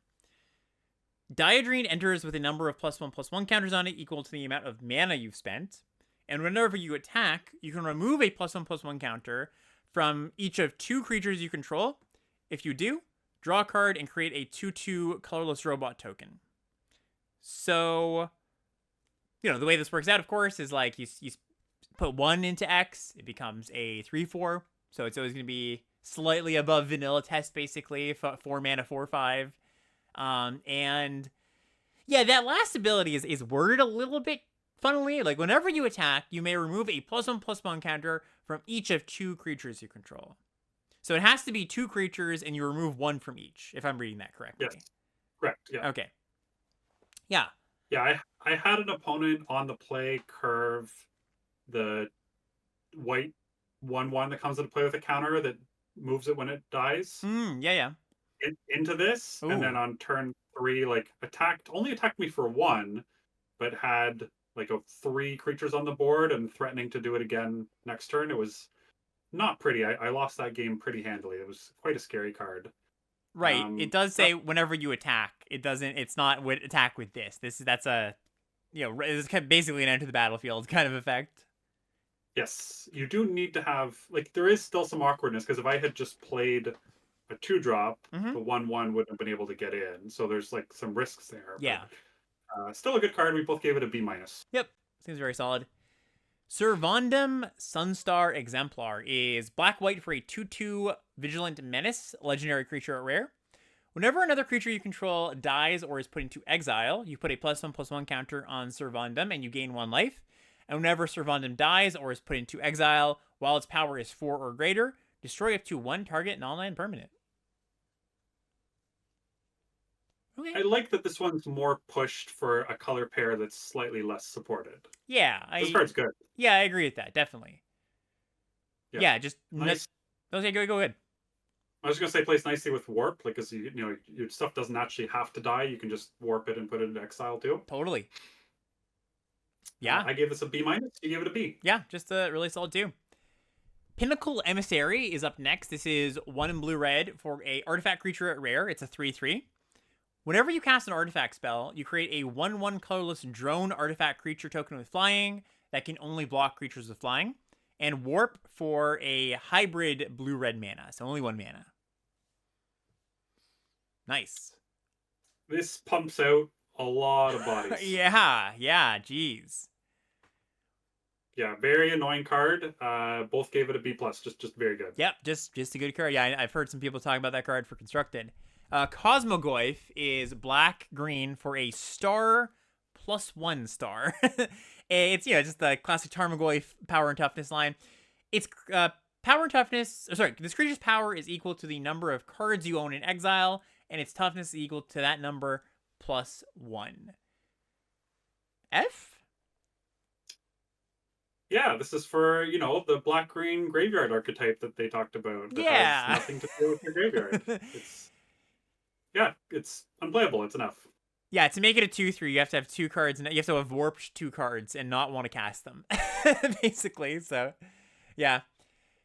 Ragost, Deft Gastronaut, is red-white for a 2/2 legendary creature at rare. It's a lobster, for what it's worth, for whoever that fancies tickles. And it says artifacts you control are food in addition to their other types, and have 2 tap sack, gain 3 life. Also has the ability 1 tap sack of food. Radgost deals 3 damage to each opponent, and at the beginning of each end step, if you gain life this turn, untap Radgost. Weird card again. Super weird. Super weird. Yeah. Like for a minute when I read it, I was like, oh, you can potentially like drain them, like ping them twice, but then you need to be gaining life in an alternate fashion because you can't ping them if you want to. Well, hold up. Maybe okay. So you have to pay 1 tap sack of food to deal them 3, but then you'd also need to pay the 2 to sack the creature to get a life to get it. So you can do that, but it have to be 4 mana. Yeah, it's and intensive. 3 artifacts. Right, it's really intensive. Yeah, okay. So you need a ton of artifacts. Like it's still a 2 mana 2/2. It's got some upside. It kind of does some cool things. I don't think it's anything too special. I gave it a C. You gave it a C plus. Yeah. Okay, like a very, very strange card. Cool though. Sammy Wildcat Captain is 4 red-white for a 4/4. It's a legendary creature at Mythic. It's got double strike and vigilance, and spells you cast have affinity for artifacts, so they cost 1 less for each artifact you control. Pretty, despite like being a Mythic and having double strike and vigilance, I think this card's fairly bad, right? Yeah, this is the only multicolor Mythic. All the ones are all rares. Interesting. And then this one's just kind of underwhelming. We both gave it a D plus. Yeah, it's like the affinity isn't that likely to matter by the time it comes down. I mean, it's going to matter here and there. But yeah, it's just a big, dumb, vanilla, no enter the battlefield, no protection. So, yeah, not great. Gene Morph LMAO. It's an I probably, right? Yeah. It looks like LMAO. Yeah, Imago. Gene Morph, I'm going to call it LMAO, but it's Gene Morph Imago. It says blue-green for a 1/3 flyer at rare. It's got a landfall ability. Whenever a land enters, target creature has base power and toughness 3/3 until end of turn. And if you control 6 or more lands, it becomes a 6/6 instead. kind of sweet with lander tokens. You can threaten Yeah. some interesting blocks. Aside from that, like not too special. So I kind of like my grade more than yours on this. A B minus. You gave it a B. Yeah, we're not too far apart. One thing that's worth noting on this kind of card is it doesn't say target creature you control. So you can make your opponent's thing like a big spacecraft and do a 3/3 and then fight it or something if, maybe you don't have a big enough creature to fight it. So just a little bit of utility in there. I did miss that, and that is really nice with lander tokens. So Yeah. that's worth something for sure. Yeah, you can mess up combat sometimes. I don't know. I just kind of saw this as like a 2-mana 3/3 flyer. All right. I don't know. I think that's a pretty good rate that also has some other utility. Next up, we've got Infinite Guideline Station. Is Wooburg mana, white, blue, black, red, green, for a legendary creature, spacecraft at rare. Sorry, legendary artifact, spacecraft at rare. It says, when it enters, you make a tapped 2/2 colorless robot artifact creature token for each multicolored permanent you control, including this thing. And when you get it to 12 or more counters, it becomes a 7/15 flyer that when it attacks, you draw a card for each multicolored permanent you control. So it's real sad that the artifacts are tapped. Yeah, that's kind of, I'm actually a little surprised. Like they make you work for all of this, and then it's like they come in tap. It's the if only I had one more turn line of text. Yeah, like I think this thing is castable despite the lack of fixing in this set. Like Right. there are green decks that are playing a bunch of landers that can live the dream of this, but you really need to get like 3 tokens out of it to make it'll spot itself the first one. So you need 2 other multicolored permanents in play. So I don't think the juice is worth the squeeze. No, like you're right. It's castable, but still harder to cast a 5-color card in this set than most, I would say. And like you mentioned, like we don't have the double signposts in this set, right? It's just one cycle of uncommon multicolor cards. So yeah. I don't know. What are we gonna slap on it? I gave it a D minus. You were more optimistic at a D plus. Yeah, I'm gonna revise that. I'm gonna bring that down and say D minus with you. Like I said, just a lot of hoops and juice not worth the squeeze. Bring us on to colorless and lands and artifacts. So the first one here is Anti-Casual Vestige. 6 Causal. Oh, Anti-Causal. Sorry, Anti-Causal Vestige. 6 mana, 6 colorless mana for an Eldrazi. I think the only one in the set. It's a rare. It's a 7/5. So 6 mana, 7/5. When this creature leaves the battlefield, draw a card. Then you may put a permanent card with mana value less than or equal to the number of lands you control from your hand onto the battlefield. Warp for 4 mana. Onto the battlefield tapped, too. Oh, sorry, tapped. Yes, sorry. Yeah. Okay, so interesting. I think pretty good. So just imagine on turn 4, you warp this in, and you draw a card and you put something in. If you put a 4-drop in, fantastic. If you put like something cheaper in, okay, less good, but you're drawing a card off of it, so it's not that bad. And then you cast this on 6, and it's just this really large thing that gives you value when it dies. Seems pretty darn good. Yeah, I had this in my first deck of the format, and I drew it in my opening hand on the first game after mulliganing against Ethan. He, virus beetled me first, and that was fine. And then on turn 4, he killed my creature and then cast the 1 mana discard spell if you voided. Oh, yeah. And took this and ruined my day. I didn't get to cast it. I lost the game. It's all a disaster. But I had an opponent cast this against me. It was excellent. It was all that I had been promised in my first match. Really good, whether you can warp it or not. I gave it an A. You gave it an A minus. Yeah, just seems like one of the best first picks in the set, just being colorless and all. Tezzeret, Cruel Captain, up next. 3 mana Planeswalker, 3 colorless mana, or generic mana, I should say. It is a mythic, of course, it has 4 loyalty, and says whenever an artifact you control enters, you put a loyalty counter on Tezzeret. Has 3 abilities. 0, untap target creature or artifact. If it's an artifact creature, you put a +1/+1 counter on it. -3, search your library for an artifact card with mana value 1 or less. Reveal it, put it into your hand, then shuffle. -7, you get an emblem with, at the beginning of combat on your turn, put 3 +1/+1 counters on target artifact you control. If it's not a creature, it becomes a 0/0 robot artifact creature. Okay, so a lot going on here for 3 mana. Very dependent on the number of artifacts you have in your deck, but I do think pretty good.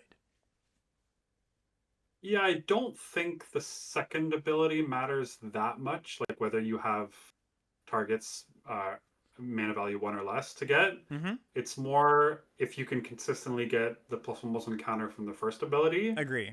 And so for that, you probably need like a minimum of 6-ish artifact creatures, which shouldn't be too hard, but that is like a minimum. Mm-hmm. So with that in mind, I gave this a B plus. You gave it a B. Yeah, I'm just trying to think about the 1 mana artifacts. There's like the nutrient block, of course. There's that. There's a few rares that we talked about today, so it's always nice if you can go get a rare with it, like the red 1-drop that has menace and like grows. There's Yeah. also the red 1/2 common that sacks things, the white 1/1 that taps things. Yeah. So there's the gene pollinator is also an artifact, right? The 1/1 death touch in black, the The 4/1 4-1. blocker in black. So there's a bunch of targets. Yeah, I just threw out the red 1-drop as just a card, but it actually plays ridiculously well with this card, right? Because it both has a tap ability and cares about how big its power is, so that's really cool. Kind of a wombo combo. Dawnsire's Star Sun Dreadnought up next. This is a 5-mana spacecraft. It's a mythic. 2 tiers, 10 or more counters. It says whenever you attack, Dawnsire deals 100 damage to up to 1 target creature or planeswalker. And once you get to 20 counters, it becomes a 20/20 flyer. So creature removal and then player removal. Okay, so we're 3 grades apart on this. Mm-hmm. But why don't you go first? Because you're sitting at a B minus for this thing. Yeah, I mean, obviously it does nothing when it comes in. But I just feel like once you, like, this is, I don't know if you want to call it exactly a build around, but like in the game, when you have this in your hand, you're like, oh, I'm just going to be leveling this up, protecting myself as best I can, and then I'll very much win the game with this. Like, you get it to the first, the 10, which is quite a bit, but not impossible. You get a removal spell every single turn, and then you just have this win condition. I don't know. Maybe I'm underrating like how difficult the first 10 is to get to, because 10 is more than 7 or 8 that we see on a lot of these. But I don't know. It just strikes me as quite strong. Well, to me, this is almost like stationing more than 10 because you need to station it and still have a creature left to attack. Yeah, I agree. And the creature left can't be like if it's just your 1/1 creature left, you're like you'll kill something, but your creature's probably just gonna die, right? Like, Yes. Yeah. so yeah, I'm a little skeptical about this. I was at a C minus, obviously. I said 3 grades apart. No ETB, high station count, doesn't turn into a creature right away. I could be wrong, but we'll have to see on this. Yeah, no. I also feel like I could be wrong. It just like strikes me as a strong enough card.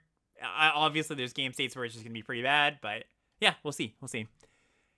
I played with this next one. This is a cool one. The Dominion Bracelet. This is 2 mana for an equipment at Mythic. Equip cost of 1. Equip creature gets +1/+1 and has 15. Exile the Dominion Bracelet. You control target opponent during their next turn. This ability costs X less to activate, where X is this creature's power, the equipped creature's power. Activate only as a sorcery. So, one thing is that it spots you a point of power when it's equipped. So it's really 14. And you put this on, I put this on my Pinnacle kill ship. So it was just a, 7 mana ability to take an extra turn, or sorry, take my opponent's next turn, which is better than taking an extra turn generally. And there's some real shenanigans you can do on your opponent's turn in this set because you can like tap all their stuff to a spacecraft and kind of tap them out. There's so many removal spells they could top deck that you could point at their own creatures. Mm-hmm. There's a bunch of sacrifice outlets you can use to like potentially wipe the board. Yeah, I'm a believer in this card. You gave it a D. Would you still stick by that grade now? I gave it a D plus. I was only slightly higher. Yeah, I would bump it up a little bit. I think I'd give it like D plus, C minus, something in that range. Definitely playable. I don't think you're gonna want to first pick it very often because like you do. I wouldn't have played it if I didn't have. I think I had like, I don't know, 5 or 6 or 7 power creatures, including spacecraft. So you gotta make sure you've got a lot of really big things. But yeah, Once again, cool card. Endstone is up next. This is a 7-mana mythic artifact that says, whenever you play a land or cast a spell, draw a card. And at the beginning of your end step, your life total becomes half your starting life total rounded up. Hooey. So that's not half of whatever your life total at the time was. That's half of your starting life total. So in a one-on-one limited game, that'll set it to 10 every time. Yes, exactly. Which means if your opponent wants to kill you, they have to find a way to deal you 10 plus damage in a single turn cycle. Yes, yeah, because it's not like you can't just like chip in, chip in, chip in. That's not going to work. Yes, so I think this card's nuts. Like I just moved it up from a B plus to an A minus. It could even be higher than that. I think you're currently sitting at a B minus for this, and I would strongly advise you to reconsider. Yeah, no. I think something happened. Like I shifted some grades around today. It seems like it didn't save or something, but I put it up in the A minus range. I agree, fully agree. This card is absurd. 7 mana is not hard in this set, so yeah. Okay, maybe what happened is when I was recopying this, I might be using your old one, maybe. But anyways, okay. Yeah, don't worry about it. The Eternity Elevator is up next. This is a 5-mana spacecraft at rare. It taps to add colorless, colorless, colorless, and at a full 20 counters. It doesn't even become a creature. It is actually just like no power and toughness. Has the ability tap, add X mana of one color, where X is the number of charge counters on the Eternity Elevator. Do you want 20 mana? This is the way to do it. I mean, I wanted if it's going to be a lot easier to get than this. Yeah. All right. This is a quick F. We can say this is a commander card and move on. Extinguisher Battleship. 8 mana spacecraft at rare. When it enters, destroy target non-creature permanent. Then this spacecraft deals 4 damage to each creatures. And when you have 5 counters on it, it becomes a 10/10 flying trampler. Number 9. Number 9. Yeah, Field Life number 9. Yeah, I had this in one of my decks, and there was real kind of holding your breath moment sometimes when your opponent would have a spacecraft, and you're like, please don't fully station that this turn so that I can kill it with enter the battlefield on this. Yeah. Because it doesn't hit creatures. So you can hit a land, you can hit an enchantment, a non-station spacecraft, but it does become huge for very little investment with only 5+ needed to become a 10/10 flying trample. Yes. I think this card's quite good. What do we give it? We both gave it a B. Yep, seems good. Thrumming Hive Pool is a 6-mana artifact at rare. Has affinity for slivers. There's no slivers in this set, so this is just a 6-mana artifact for our purposes. Slivers you control have double strike and haste, and at the beginning of your upkeep, create 2 1/1 colorless sliver creature tokens. So 6 mana at the beginning of your upkeep, you get 2 1/1 hasty double strikers. Which is 4 power, functionally. Yeah. Of haste. This card's like... So did you move this card as well? Because I'm currently seeing you at a C+ for this. No, I like it there, I think. Yeah, I don't know. I think it's a little slow to get going. Like, 6 mana, do nothing. Have to wait a turn cycle. Then you get 2 1/1s. They're not 1/1s, though, really. Sure, yes, yeah, I agree. They're functionally kind of 2/1s with haste. Yeah. I think it's good. I think it's a playable card, but what did you give it? I'm curious, actually. I maybe bumped it too high. I actually bumped it up. I was already like a full grade higher than you, and I've bumped it up to an A-. I think this card's really good. Okay, I mean, I'm willing to be wrong. I actually had this in my mono red deck, never got to cast it. Yeah, no, I'm willing to be wrong on it. I just think that it's a little too slow to get going. That's all. Yeah, all right, let's see. Next up, we've got... Okay, now we're getting to land. So finally, like 4 hours for last review, 2 hours for this one, 6 hours into set reviewing, we finally got to our first planet. And the first one is the white one. So these are mythics. There's one for each color. First one is Adagia Windswept Bastion. And they function basically the same as spacecrafts, but they're lands. So this land enters tapped. It adds white mana. It has a, to get to the full activated ability, you have to tap 12, get 12 counters on it. And the ability is 3 and a white, tap it, create a token that's a copy of target artifact or enchantment you control, except it's legendary. Activate only as a sorcery. This is another one that I think I saw, if I'm not wrong. I think you were talking about this one in the Discord earlier. Oh yeah, I was super wrong on these. The planets that actually do something, specifically the white one and the red one, I had one in each deck. They massively overperformed what I expected. So I had them in like D plus range. I was thinking like, it's a tapped land, 12 is you're never really going to station them. But as we kind of talked about on Monday, if you're the aggressive deck, you can just play a creature and immediately tap it every single time for this. So I would play this land on turn one, and then on turn two, I would play the 2/2 that surveils one when it becomes tapped, station this for two, and then turn three, I would just tap the next creature. It was so easy to turn this on, and then I was copying my banishing lights and my whatever the chain to the rock thing is, and my equipment that makes a 3/4 flyer, and Nice. like my artifact creatures. Like it was so good. So I moved it all to a B minus. Like I moved it up 4 grades this afternoon, and so I'm now currently ahead of you at your C plus. Yeah, I think that this is another one that I moved up, but I get the changes didn't quite stick. Just for rules purposes here. So when you have two permanents and one is technically a legend and one is not, they don't go away. Both of them have to be legendary and of the same name to have the legend rule kick in. So you can copy. The idea here is like you have a banishing light, you can copy it once. Now you've got a legendary banishing light and a non-legendary one. You can't copy it again, right? So that's kind of the idea there. Yeah, no, totally agree. Breeding pool. So the shock lands, 5 of the shock lands are in this set. These are the ones that say as this land enters, you can pay 2 life. If you don't, it enters tapped. They are forest. This one is a forest and island.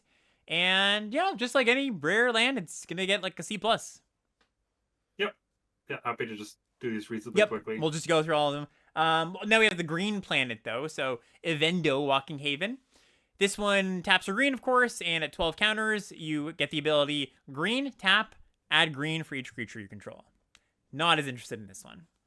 No, the ones that just make mana, I think are just bad. I gave this an F, and so did you. Yeah, and you might think like, oh, it's kind of free. It's on a land. It's a tap land, right? Like, that's a real cost. You shouldn't just put this in your deck like thinking, oh, maybe it comes up sometimes. You know, it will come up sometimes. More often, tap land. That's gonna punish you. Godless Shrine up next. The black white land. We already covered this. Cavaron Memorial World. This is the red planet. So taps to add red, and at 12 counters, it gains the ability 1 in a red tap, sacrifice a land, create a 2/2 colorless robot artifact token, and then creatures you control get +1/+0 and gain haste until end of turn. Nice. Yeah, this Not one's another. sor- Oh, sorry? not sorcery speed. Oh, not sorcery speed. Yeah, that's good to note because, yeah, just being able to do it on blocks. Yeah. Yeah, again, I moved this up to a B minus. Same with the white one, and I think higher than that.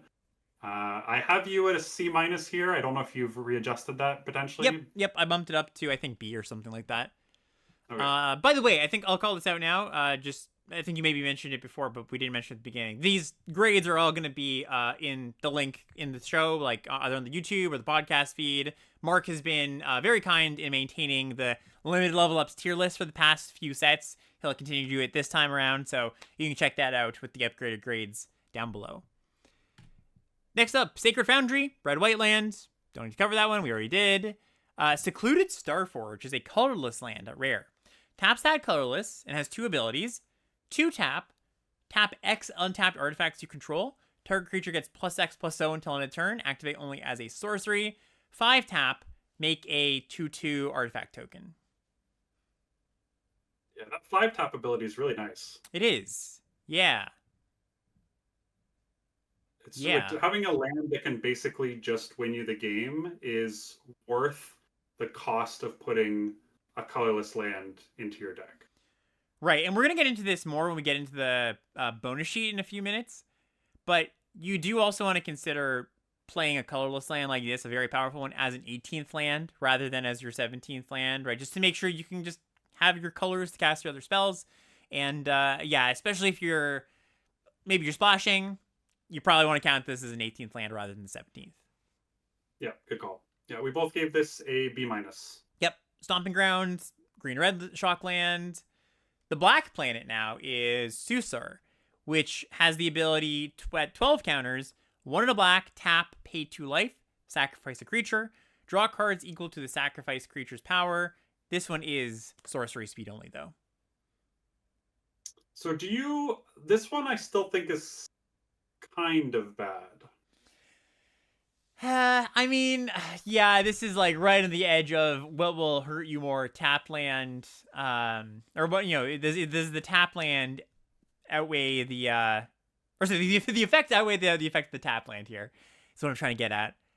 I think probably not. It's painful to activate it even. Like, sometimes you get it up to 12 and you can't even activate it. And also, like, the red and the white ones are more likely to be in the aggro decks. Black's sometimes going to be like more controlling and removal based. So it not only means that you have less creatures to station this, it also means that if you're on the back foot, the like life loss, because you're losing life and giving up your board to draw Yep. cards. Yeah. So I'm not a believer in this. I gave this a D. My current reading of what you gave this is a C. Yeah, I probably bump it down after playing. I didn't play it with it or against this, but just like all the other factors of the set make me want to bump it down a little bit. We've got the blue one here, which is very similar to the green one. It does all the same things, but taps for blue, and blue tap, add blue for each artifact you control is what you get when you get it fully leveled up. Another F, I would say. Yep. Watery Grave, this is another Shockland. Okay, so that's the main set. We're now on to the bonus sheet, and I called this out at the beginning, but just as a reminder, the way we're going to do this is there are 20 cards that we're going to talk about here, and these are the ones that are the most limited relevant. If we skip a card, it doesn't necessarily mean it's like a complete zero, but it's close enough to that I don't think it's worth the time. So we're pointing out the cards, they're like, hey, there's a lot of these weird bonus sheet cards.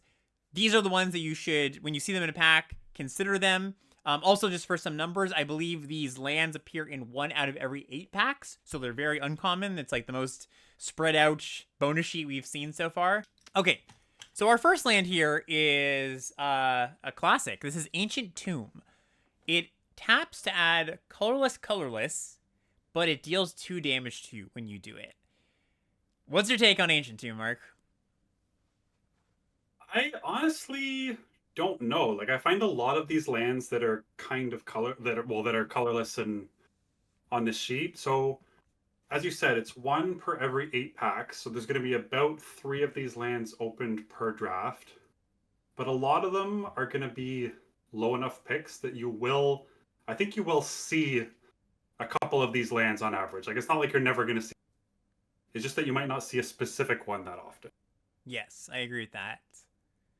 Ancient Tomb, you need to be doing something with the mana very quickly. Proactive. That's the number one thing you got to be doing. Proactive. This is not a control card. This is the opposite of a control card. You can't be tapping this multiple times. Yes.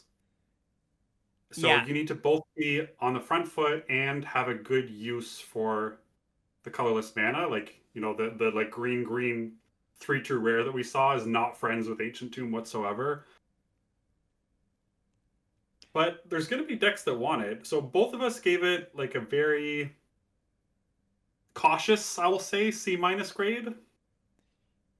Yeah, it's like such a classic old school Magic card where it's like super busted as far as like what resources it gives you, but like a really big cost to it too. So it's a very tricky card. I would say you want to play this when you're fewer colors rather than more, right? Like the more monocolor you are, because the colorless land won't hurt as much. Also, like I would actually happily have played this in my mono red deck with like some expensive stuff in that deck. That I would be very happy with Ancient Tomb there. I would also say that this is one that you probably want to play as an 18th land, just as like, most of the colorless ones, I'm going to recommend that generally. I think keeping your source count for your main colors is important, but if you are somehow monocolored, then sure, you can play as the 17th. And not in a control deck. You want to be beating down or killing. It doesn't have to be beating down, but like casting a bunch of spacecrafts maybe is the way to put it. If you're not like a true aggro deck. I think I disagree with the fact that you want this to be your 18th land, because the idea is that you want to like dump your hand of spells more quickly with it. So right, you want I to have see. spells in hand to use this. Yeah, I guess. Let me put it. Let me phrase it differently because I agree. Um, you will need to play this as far as source count goes as your 18th land. It would be ideal to play it as the 17th land though if sources didn't matter that much. Yeah, I think it's more likely that, as you said, you need to be heavier in one color to play this, Yeah. which means maybe it comes up even less often than we're giving it credit to. Yeah. In any case, tough card to use. I imagine it won't have a great win rate to be honest in 17 lands, but yeah, that's more Yeah. like user error because people are gonna put this in a lot of decks and just whatever. Next up, we've got Blinkmoth Nexus. So this is a land that taps for colorless, has two abilities. One, this land becomes a 1/1 flying artifact creature. It's still a land until end of turn. And one tap, target Blinkmoth creature gets +1/+1 until end of turn. And I didn't read out the Blinkmoth part of that last ability. It becomes a Blinkmoth creature. So if you have two Blinkmoth Nexuses, you're doing it. But mostly, it's a colorless land that you can pay a mana turn to a 1/1 flyer. Well, you can block. It blocks as a 2/2.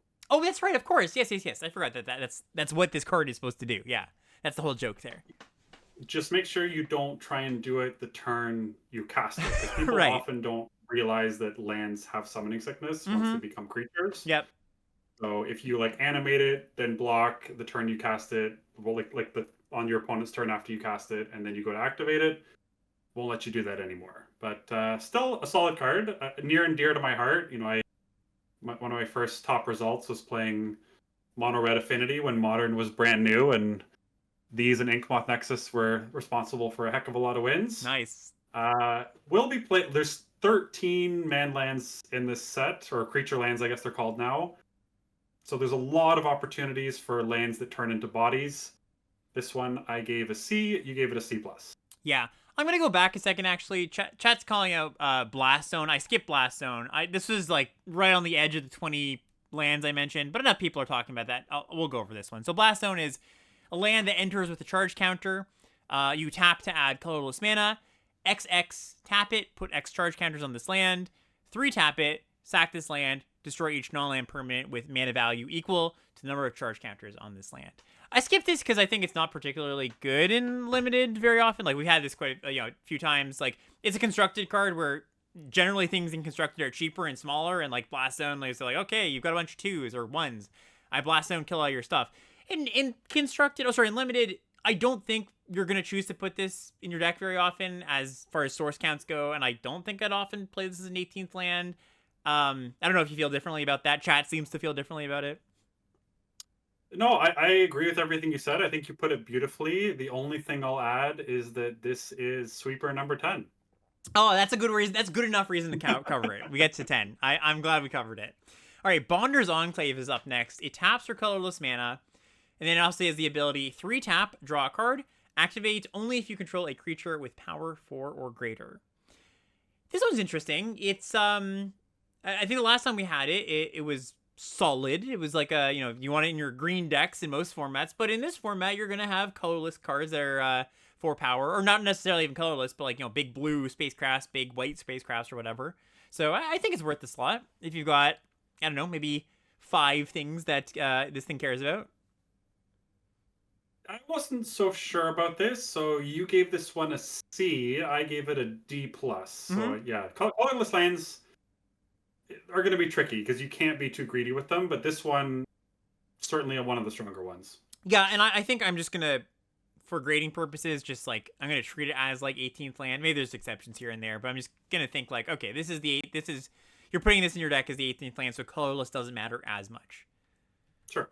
Next up, we've got Celestial Colonnade. So, like I said, a lot of creature lands and some of the best ones of all time in this set. Celestial Colonnade enters the battlefield tapped. You tap it to add white or blue mana, so it's a dual land. And you can pay 3 white blue. Until end of turn, this land becomes a 4/4 white and blue elemental with vigilance and flying. It's still a land. Yeah, finding these on our comparison sheet is annoying because I don't know how they sort these, but I got it eventually. Yeah. Maybe in the running for best creature land of all time. It's very, very good. It is very, very Very, very good. good. It kills people quickly, and it only costs you a land in your mana. Great. I gave it a B plus. You gave it an A minus. Yeah, and worth noting that something that comes up quite often is, you were just mentioning lands can't tap when they turn into creatures. This is true, but this one lets you can't do it on the turn it comes down. You can't like attack with it or anything. But the turn after you activate this, and it has vigilance, right? So you can spend mana. It's not like like some other creature land where like you take it out of commission for the turn when you attack with it. Next up, we've got Creeping Tar Pit, another banger, one of the best creature lands of all time. This is the blue-black tap land. Pay 3 mana, 1 blue-black, until on the turn, and this land becomes a 3/2 blue and black creature. It's a land, can't be blocked. I had this in my blue black deck. It was just as good as I remembered. We gave it the same grade, so B plus for me, A minus for you. Yeah, just super, super strong. Next up, we have, it's a few cards with to sift through here. A lot of the unplayable ones here are not so great. Grove of the Burn Willows is a land that taps to add colorless. It also taps to add red or green, but if you tap to add red or green, each opponent gains 1 life. It's a pretty solid dual land. So, like, gaining a life matters, but you don't need to activate. Like, a lot of time, you can just tap for colorless, and that'll be fine. Maybe once or twice over the course of the game, you tap for red or green. But the fact that you give your opponent life, 1 life or 2 life, is worth it, basically. Like, the fact that you'll have the mana you need when you need it. Yes. Yeah, similar to Pain Lands, like the delta in life is worth having better mana. We both gave this a C. Yep. Next up, we've got High Market, which is a colorless land that you can tap to sacrifice a creature and gain 1 life. So this one's a little bit weird. It might not seem all that great for people who haven't played it before, but it's a free sacrifice outlet, basically free, costs 1 mana, I guess, technically, and that, any removal spell your opponent points at a creature, okay, you gain a life. And, any bonus that removal spell has, they don't get anymore. Spell fizzles. Also, just if you want to trigger Void, somehow, you can do that with this land. So, it definitely looks a lot worse than it actually plays. This one's pretty solid. Nice with active treason too, extra sack outlet. Oh yeah, it's got the red steal your thing until end of turn. Yep. Yeah, cool. So we both gave it a D. Yes, yeah, still on the lower end of things, but playable. Hissing Quagmire is the green-black creature land. Comes in taps add red, black-green. 1 black-green becomes a 2/2 Death Touch. That's solid. Yeah, solid. Good on defense. I gave it a B. You gave it a B minus. Yep. We've got Inkmoth Nexus, which are like, hey, we did this one already. No, this is Inkmoth. So Inkmoth is like Blinkmoth Nexus, but it turns into a 1/1 with Infect instead of just regular combat damage. So it deals damage in the form of poison counters. And if you do have both Blinkmoth and Inkmoth, you can pump up your Inkmoth because it is a Blinkmoth target. Yeah. So there's potential there. So the thing, by the way, this is actual factual infect, which means it also deals damage to creatures in the form of -1/-1 counters. So you can block with this, if you want to shrink one of your opponent's creatures.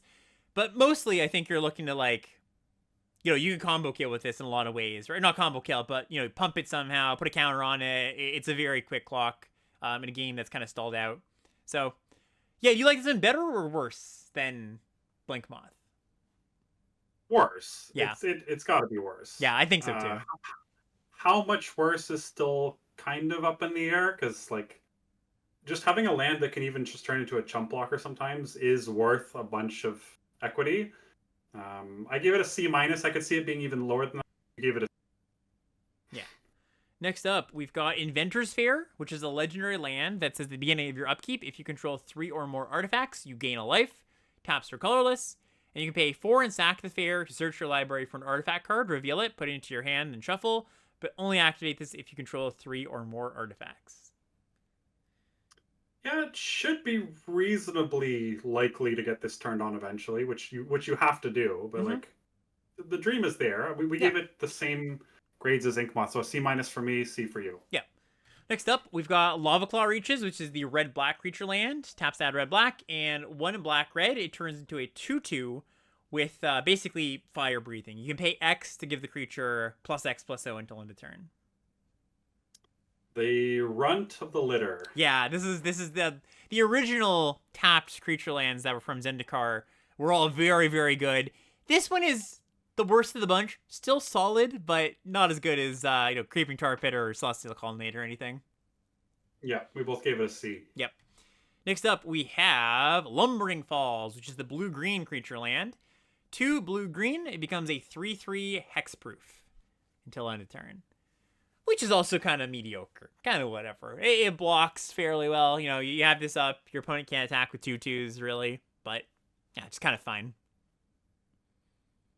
Yeah, it's just kind of a closer. Like, it's kind of nice in blue-green that you might just need something extra to get you over the line, and this might do that. Yeah. Still a good card. Both gave it a B-. Yep, totally. Next up, we've got. I actually don't remember if I put this on the list, but we'll talk about it here. Mana Confluence is a land that you can tap, pay a life, add 1 mana of any color. So painful. This is like emergency mode fixing. You don't want to have to play this card because losing a life every time you tap a land is really, really bad. But I could see you playing it if you're like, I just need another piece of fixing for whatever card. The more aggressive you are, the more playable it is. Yes, absolutely. And the more colors you're looking to tap for, the more I can stomach the 1 life. Like if you're a 4 or 5 color deck, fills in the gaps where you need them to. Next up, we've Was it grade? I gave it a D. You gave it a D+. Yeah. Next up, we've got Mutavault, another one of the all-time best creature lands. So taps that colorless, and you pay 1. This land becomes a 2/2 creature with all creature types until end of turn. It's still a land. So also can be targeted by Blinkmoth Nexus. This is true. That's cute. Super cheap. Just like extremely cheap to activate this one. Yeah, there might even be, like, I'm not thinking of any creature-based type synergies, but there's often some weird random ones that you don't think of that pop up with this card. Very solid, good rate. B- from me, B for you. Oh yeah, chat says it's a sliver. It's a sliver. I mean, affinity for slivers. Oh, and a Kavu. And a Kavu, yeah. Kavu matters. Oh. Next up, we've got Needle Spires, the red-white creature land. For 4 mana, 2 red-whites, it becomes a 2/1 double strike. Yeah, pretty solid. Hits hard. On this one. Pretty hard to block. Often it's going to be a trade if they do block it. And yeah, just hits really hard. Yeah, and discourages attacks from small creatures too. Yes. This one I gave a B-. You gave it a B. Yeah. Next up, we have... Going through a few more here. Power Depot. This is a land that enters tapped. Taps to add colorless. But you can tap it to add a mana of any color if you cast Sorry, let me read this up fully. Add 1 mana of any color. Spend this mana only to cast artifact spells or activate abilities of artifacts. And it has modular 1, which means it comes in with a +1/+1 counter. And when it dies, you may put its +1/+1 counter on target artifact creature. So that's not going to happen all that often. Well, so did you mention that this is an artifact land? No, I didn't actually. Sorry. Because that's the joke here, right? Like, you can sack it. Yeah, sack an artifact. Yeah. I actually completely missed that. Yeah, absolutely.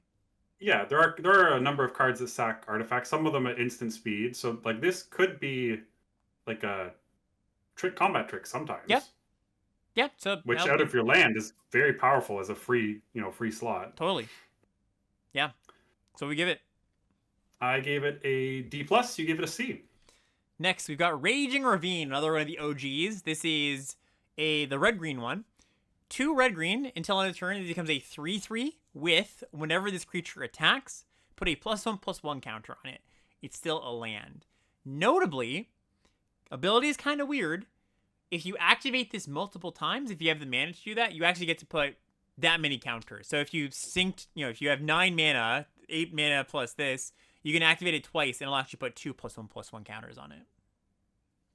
Did they change that? I thought they changed that somehow. Oh, did they really? I don't remember that being the case, but I would love to be corrected if chat has a confirmation of that. In any case, we'll talk about what the card does. It's good. It attacks for 4, and then 5, and then 6, and then it just keeps growing. Yeah. Still going to be good, even if you can't double activate it. Not sure about that. I thought you definitely, when it was printed, you could definitely get 2 per turn or 3 counters per turn if you were going nuts with it. Yeah.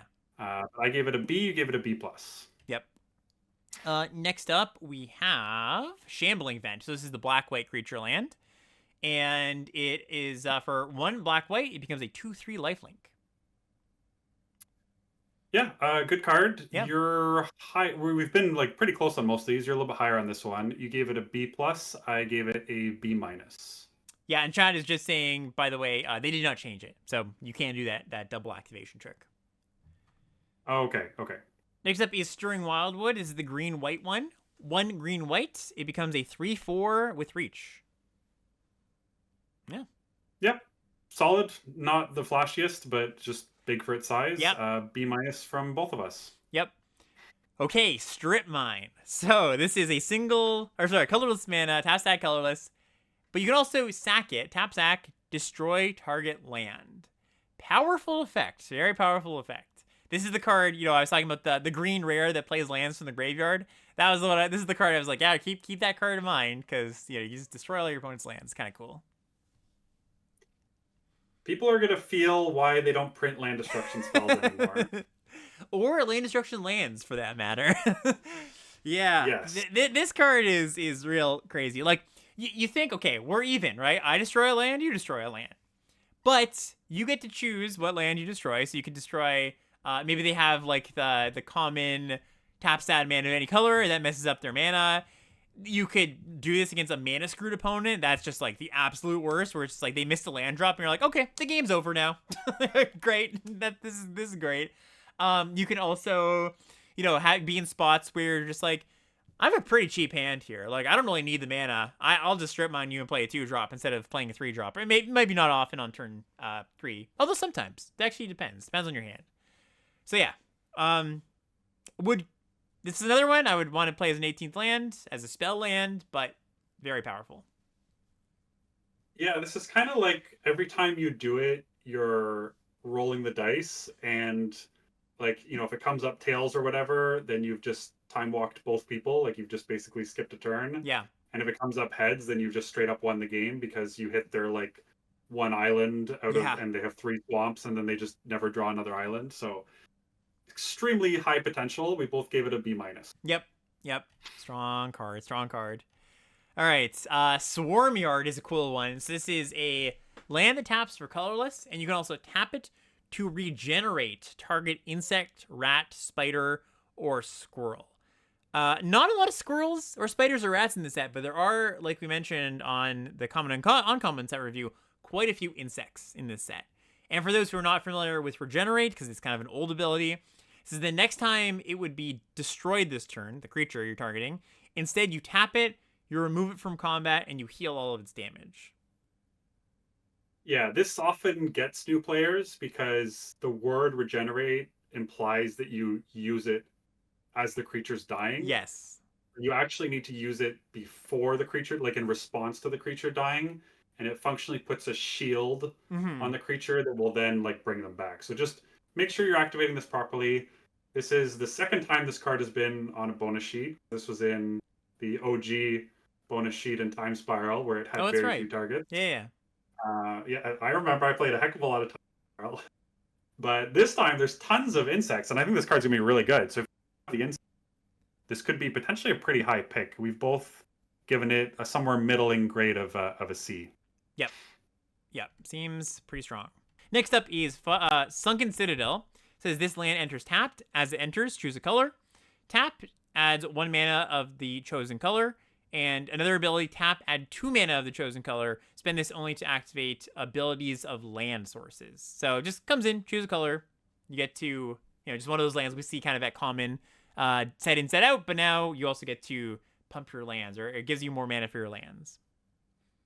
Yep, so C plus from both of us. Yeah. Okay, next up, we've got, I think we're at the end, actually. Wandering Fumarole. So this is the blue-red land. 2 blue-red. Until end of turn, this land becomes a 1/4, but it has the ability 0. Switch this creature's power and toughness until end of turn. So it can be a 4/1, it can be a 1/4, whatever you like. There we go. I finally found it. Yep. Solid one. Nice one. So notably, if you want to kill this with a burn spell, target it in response to the ability, because otherwise they can flip it back Yes. again. So just be a little bit careful with that. So like if it's a 1/4 and they activate it, target it in response, and then there's no way for them to avoid it getting the 1 toughness. We both gave it a B minus. Yep. Yep. And yeah, that's. Oh, we've got special guests. Did we say we're gonna do special guests? I guess we don't need to, but there's two special guest cards that are kind of relevant. So maybe we go through them just real quick here. We got a little bit of time.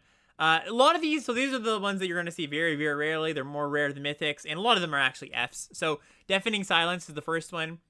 Single white mana. Each player can't cast more than one non-creature spell each turn. That's an F.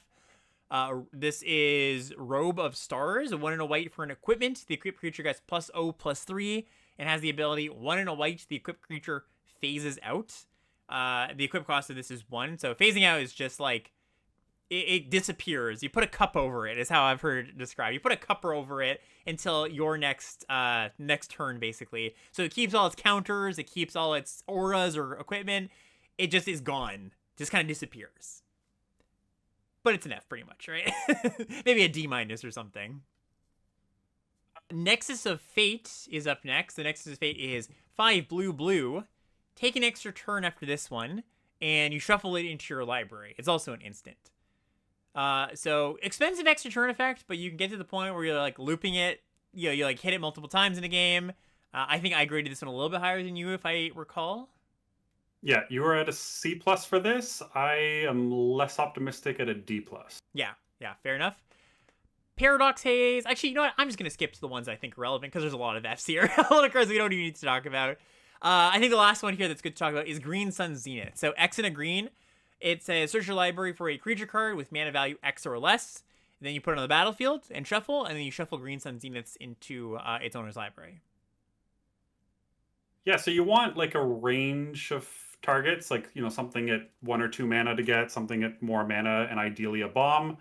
But as long as you have a couple of good targets to get, it's going to be a pretty solid card. We both gave it a C. And that'll do it. All right, Mark, thank you once again for joining me on the set review.